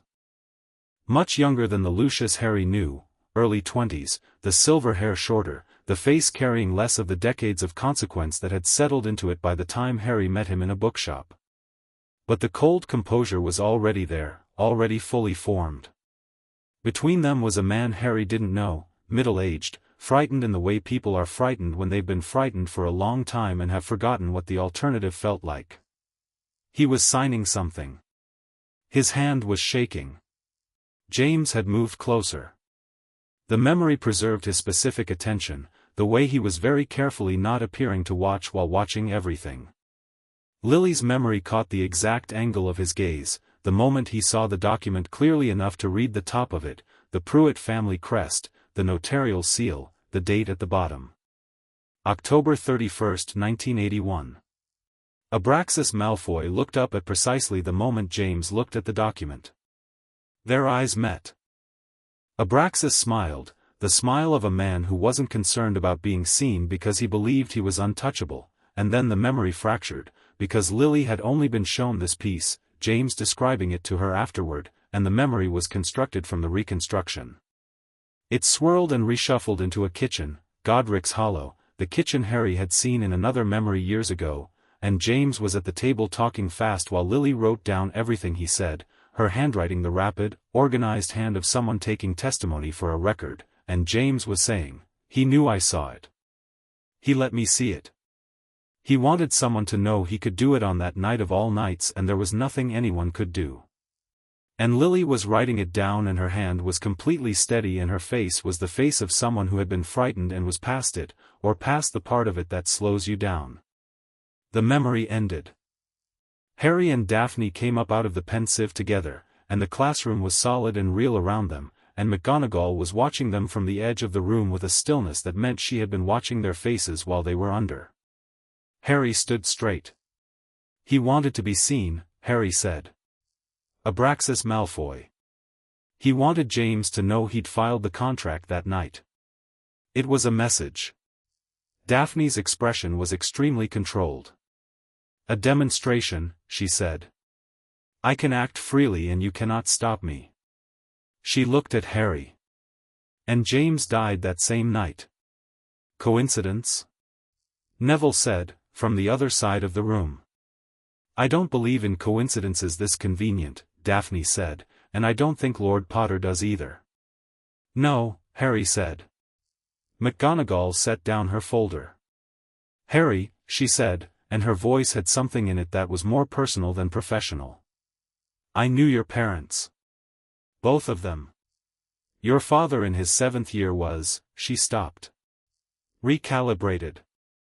He would have been extraordinary. He already was." She looked at him. "What you're doing, what you have done this week, he would have done exactly this. He was simply never given the time." Harry looked at her. "I'd like your public support, Professor," he said. "Not just your private testimony. In the Wizengamot, if it comes to it." McGonagall looked at him for a moment. "I am deputy headmistress," she said. "It would be highly irregular." "Yes," Harry said. She stood. Smoothed her robes. "I will send Vane my full statement by tomorrow morning," she said, and that was that. They were back in London by 6 with the memory viewed, the original documents from James's chest photographed and catalogued, and Vane's filing brief updated with 3 new categories of evidence. The Malfoy criminal brief, the one that had moved from civil to criminal the moment the pensieve confirmed deliberate coordination on October 31st, was complete and sitting in Vane's office under a security ward, ready to be filed at Harry's signal.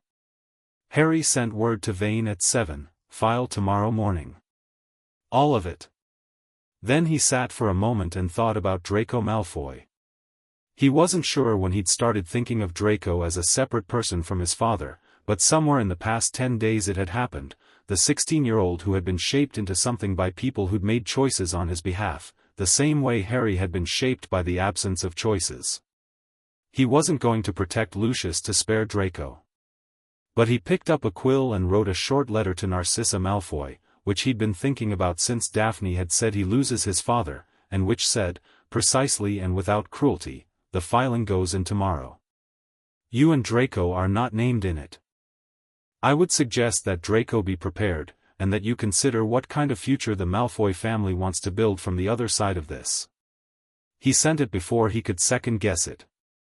Daphne, reading over his shoulder without apology, said, "That was the right thing to do." "I know," Harry said. "Doesn't mean it'll be received that way." "Doesn't matter," she said. "You still do it." The Wizengamot convened for an extraordinary session 9 days later. Harry's 17th birthday had come and gone in the interim, a Tuesday, unremarkable on its face, though Daphne had produced a cake from somewhere that morning and Neville had come with a bottle of something his grandmother had sent and Hermione had given him a book that was, she said, necessary reading for everything he was about to do, and he'd laughed and read the first 3 chapters the same evening. The competency review became legally moot the moment the clock turned midnight, and Vane filed the formal notice of that fact with the Ministry's legal division at 7 the next morning with an efficiency that Harry suspected contained some professional satisfaction. The criminal filing against Lucius Malfoy had gone in on schedule. The Ministry's legal prosecution department had accepted it, they'd had no choice, given that it arrived with goblin authentication seals and a pensive memory of witness testimony, and Lucius had been placed under investigative hold the following day. He'd gone quietly, which Harry thought said something about where the man had arrived in his own thinking. Draco had been absent from public view since. The Wizengamot chamber, when Harry walked into it on the morning of the extraordinary session, was at full capacity for the first time Harry could find in the records, all 50 seats filled, plus the observer gallery above packed with journalists, interested parties, family representatives, and in one specific case, Augusta Longbottom sitting in the front row of the gallery with her handbag on her lap and her hat at its full vulture-bearing splendor, watching the proceedings with the expression of someone who had been waiting for this room to do the right thing for 20 years and was prepared to be there all day if necessary. Fudge was in the minister's box. He had the particular quality of a man who knew the vote was going to go against him and had decided to attend anyway for reasons Harry suspected were about salvaging enough dignity to remain politically viable, which told Harry something about how the counting had gone in the abstentions. Dumbledore was in the observer gallery. Not in a position of authority, just present, in a seat near the back, watching. He had sent Harry a short letter 3 days prior that said only, "I believe today will go as it should. I will be there to see it." Harry had not responded but had thought about the letter at some length. The session opened at 10. Marchpane called the order. Harry stood. He spoke for 20 minutes without notes, and what he said was not a political speech and was not a performance. It was a case. The evidence, presented in order, each piece given its weight and no more, the coercion contracts, the administrative suspensions, the pensive memory, James Potter's original documentation, Frank Longbottom's letter, the trust document establishing Sirius Black as the Potter executor and Dumbledore's authority outside its scope. He presented it the way a person presents something they know to be true, without theatrics, without appeals to emotion, without the kind of oratory that asks the audience to feel something instead of understand something. He named Dumbledore. He said, Albus Dumbledore acted outside the scope of his authorized executorship when he filed the Potter Lordship suspension in 1981. I am not calling for criminal proceedings. I am calling for a formal Wizengamot acknowledgement that the action was outside his authority, and a remediation order restoring all affected families standing retroactively. He paused. Dumbledore was not the architect of this system. He was someone who found the system convenient and failed to challenge it. That is a different kind of wrong, and it deserves a different kind of remedy. He sat. The chamber was absolutely still. Daphne stood. This had been planned. They'd planned it in the leaky cauldron over 2 evenings, worked through every contingency, determined who spoke when and in what order. But watching her stand was different from planning it. She stood with the specific composure of someone who had been quiet in rooms like this her entire life and was using every molecule of that accumulated attention, and she was not quiet now. She presented the legal framework. 3 statutes.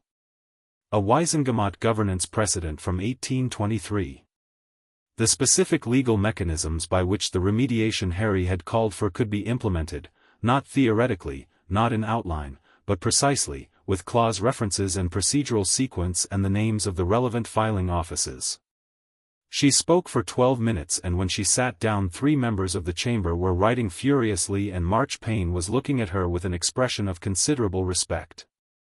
Neville stood and spoke for 5 minutes about his family specifically, and what it had meant, and what his father had tried to do, and what his grandmother had lived with for 20 years. He was not eloquent in the political sense. He was honest in the human sense, which was worth considerably more in that particular moment, and when he sat down there were members of the chamber who looked as though they were actively rearranging the furniture of their understanding. Lord Rowell spoke in support. Madame Marchbanks spoke in support. 3 other lords spoke in support, 2 of them from families on the Gringotts list who had sat on the moderate fence and had apparently spent the past 9 days deciding which side of the fence deserved their weight. Fudge rose from his box and made a statement about process and institutional stability that had clearly been written by his communications department and that the chamber received with the particular respectful silence reserved for things that no longer have the power to matter. Then Marchpane called the vote. The motion, a formal Wizengamot acknowledgement of 37 improper title actions, a remediation order for all affected families, and the immediate seating of all legitimate lordship holders whose claims had been validated by the Gringotts audit. In favor, 38. Opposed, 4. The 4 who had voted against the Longbottom inquiry that first morning and had apparently decided their position was their position regardless. Abstentions, 8. Fudge's last remaining reliable block, hedging. The gavel came down. Harry heard it, the specific sound of institutional authority landing on the right side of something for once, and felt it in the back of his teeth. Beside him, Daphne exhaled once, quiet and controlled, and her hand found his on the table between them and held it for a moment that was not political and not calculated and was entirely its own thing. He held her hand back. In the gallery above, Augusta Longbottom was doing something with her face that was probably as close as she came to crying in public, which meant her jaw was set and her eyes were very bright and she was looking at the chamber floor with the expression of someone watching a long debt being acknowledged. The session broke at 1:30. Harry walked out of the chamber into the ministry corridor and found, to no particular surprise, that the corridor was no longer empty. Word had moved fast. It always moved fast when something this size happened, and it had moved faster since the wireless interview, since the profit coverage had been forced to shift because Serafina Dodds's broadcast had drawn enough public response that even Rita Skeeter's editorial line couldn't hold its original shape against it. There were witches and wizards in the corridor who had come to the ministry for other business and found themselves watching history, and there were journalists, and there were people Harry didn't know who clapped him on the shoulder and said things he processed only distantly, because he was looking for the specific figure he'd seen in the gallery and wanted to speak to before anything else. He found Dumbledore near the lifts.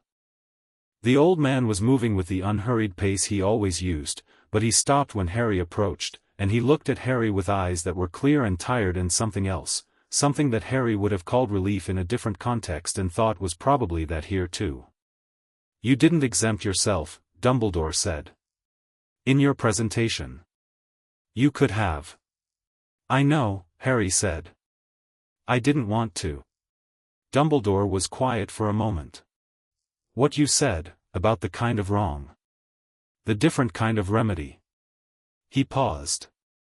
"That was generous." "It was accurate," Harry said.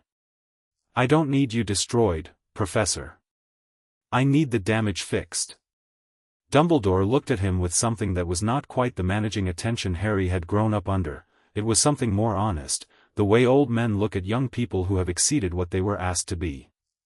"You are very like your father," he said. "And very like your mother.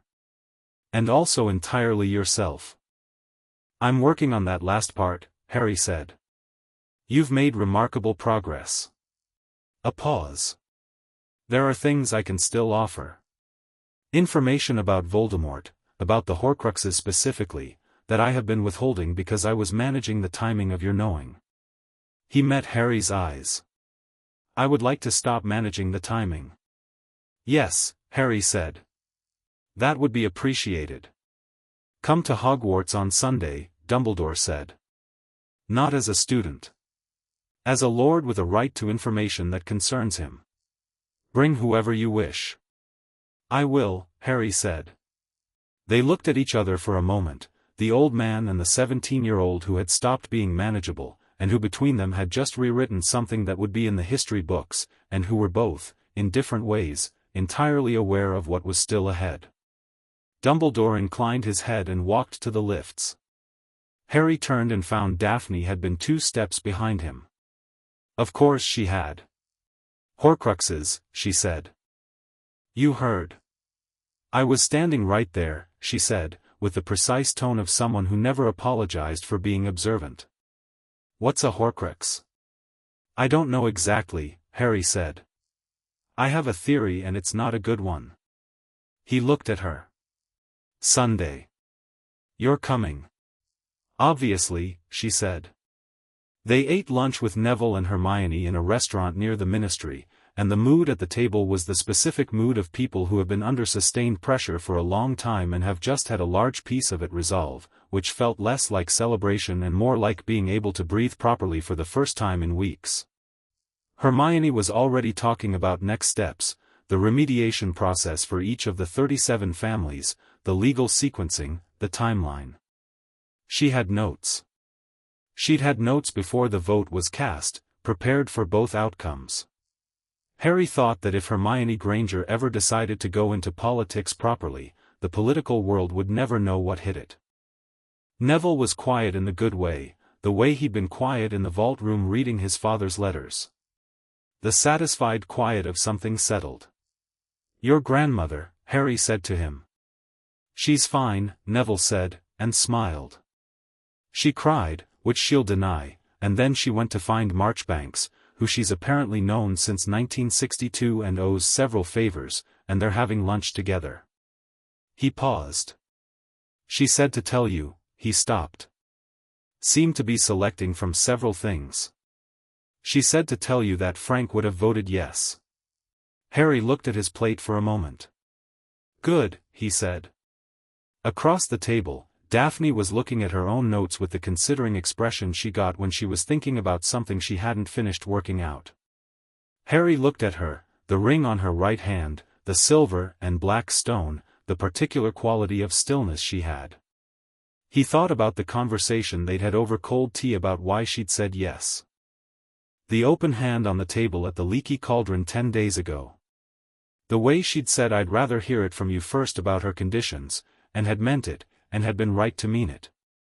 He thought about the morning of the session when he'd asked if she was ready and she'd said "I've been ready for years, Potter, no one asked," and the edge in it that had nothing to do with arrogance.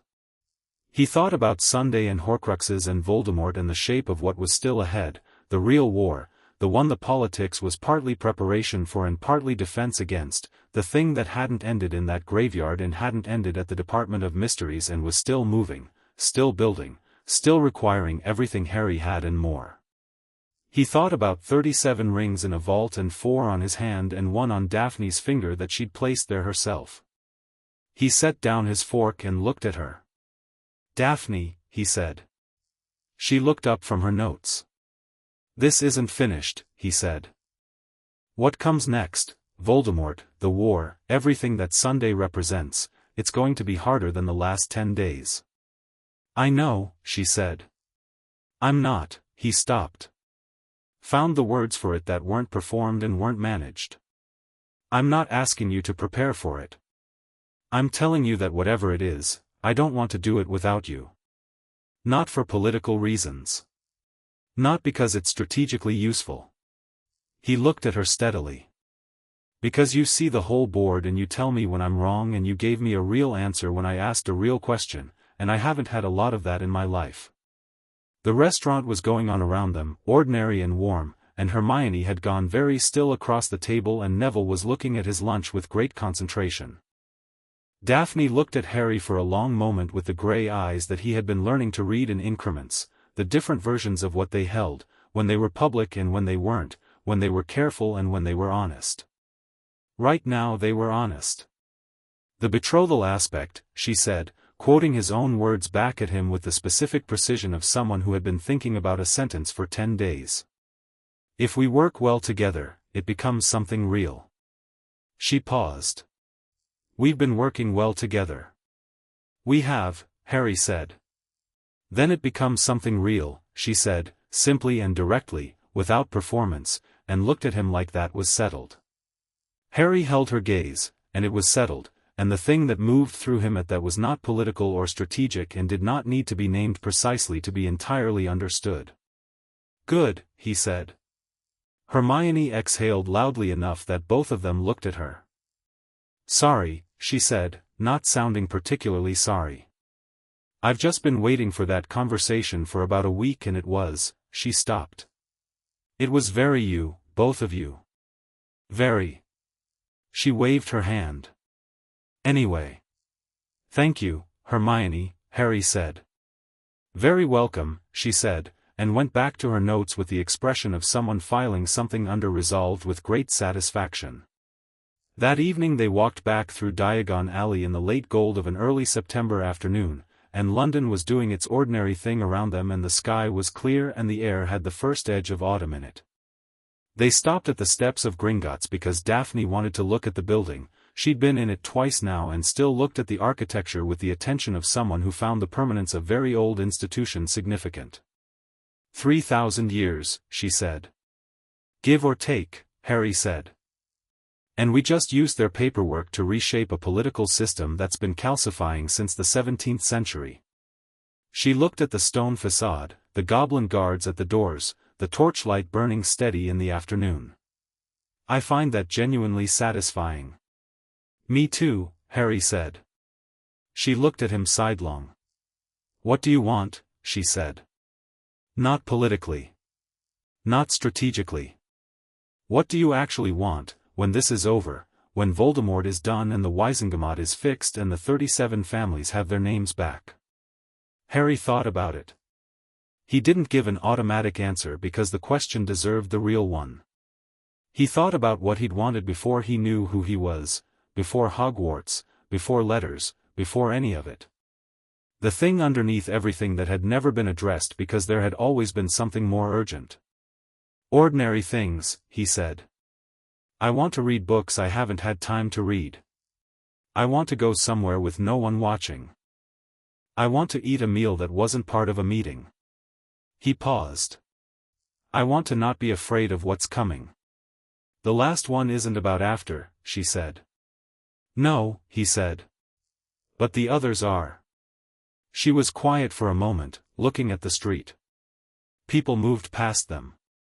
The ordinary motion of the world. I want to practice law, she said. Actually practice it. Not through a husband or a family connection. In my own right. She glanced at him. I want to argue cases in the Wizengamot that don't involve our personal legal situations. You'll be extraordinary at it, Harry said, without qualification. I know, she said. But it was nice to hear. He looked at her, and the late light was on her face, and she was looking at the street with the composed expression that was also, when you knew her, a form of contentment. Daphne, he said. Yes? Thank you, he said. For the ring. She looked at him. You gave me the ring. You put it on yourself, he said. That's different. She looked at him for a moment, and the controlled expression did the thing it did when something had surprised her in a way she hadn't prepared for, fractured, briefly, showing what was underneath, which was real and warm and not unlike the thing Harry had been carrying in his chest since a table in the leaky cauldron. Don't make me emotional on a public street, she said. I'm not, Harry said. I'm just, acknowledging the record. The record, she said, with the tone that meant she was slightly exasperated and fully amused and wasn't going to let either one show properly. Very romantic. I'm told I'm occasionally direct, Harry said. By whom? My lady, he said, which was what he'd said to Augusta Longbottom about her, and she remembered it and her mouth curved in the real smile, brief and warm and entirely unguarded. Insufferable, she said. And yet, Harry said. And yet, she agreed. They stood on the steps of Gringotts as the afternoon turned toward evening, and the city moved around them in its ordinary way, and somewhere in a ministry filing office 37 families were becoming whole again on paper, and somewhere in Scotland Dumbledore was preparing for a Sunday conversation, and somewhere in hiding Voldemort was consolidating what he had left, and all of that was real and coming and required everything Harry had. But right now, on the steps, with the October sky going rose and gold over the rooftops and Daphne beside him with her notes and her rings and her straight-backed composure, Harry Potter was 17 years old and standing on ground he'd earned with his own hands and his own name, and the name was his, all 37 of them, and the ground was solid. He looked out over Diagon Alley, the shops and the people and the ordinary beautiful motion of a world worth defending, and thought, this is what it's for. Then he looked at Daphne. Sunday, he said. And after Sunday, we fight. She met his eyes, steady and certain and entirely without fear. We've been fighting, she said. Now we just know what we're fighting for. Harry thought of his father at a table, writing fast, making plans in a house that was running out of time. He thought of Sirius sealing a vault at dawn, trusting the future to a child who hadn't been born yet into the person he needed to be. He thought of a woman with red hair and green eyes waiting 15 years in a portrait for a boy to find a door.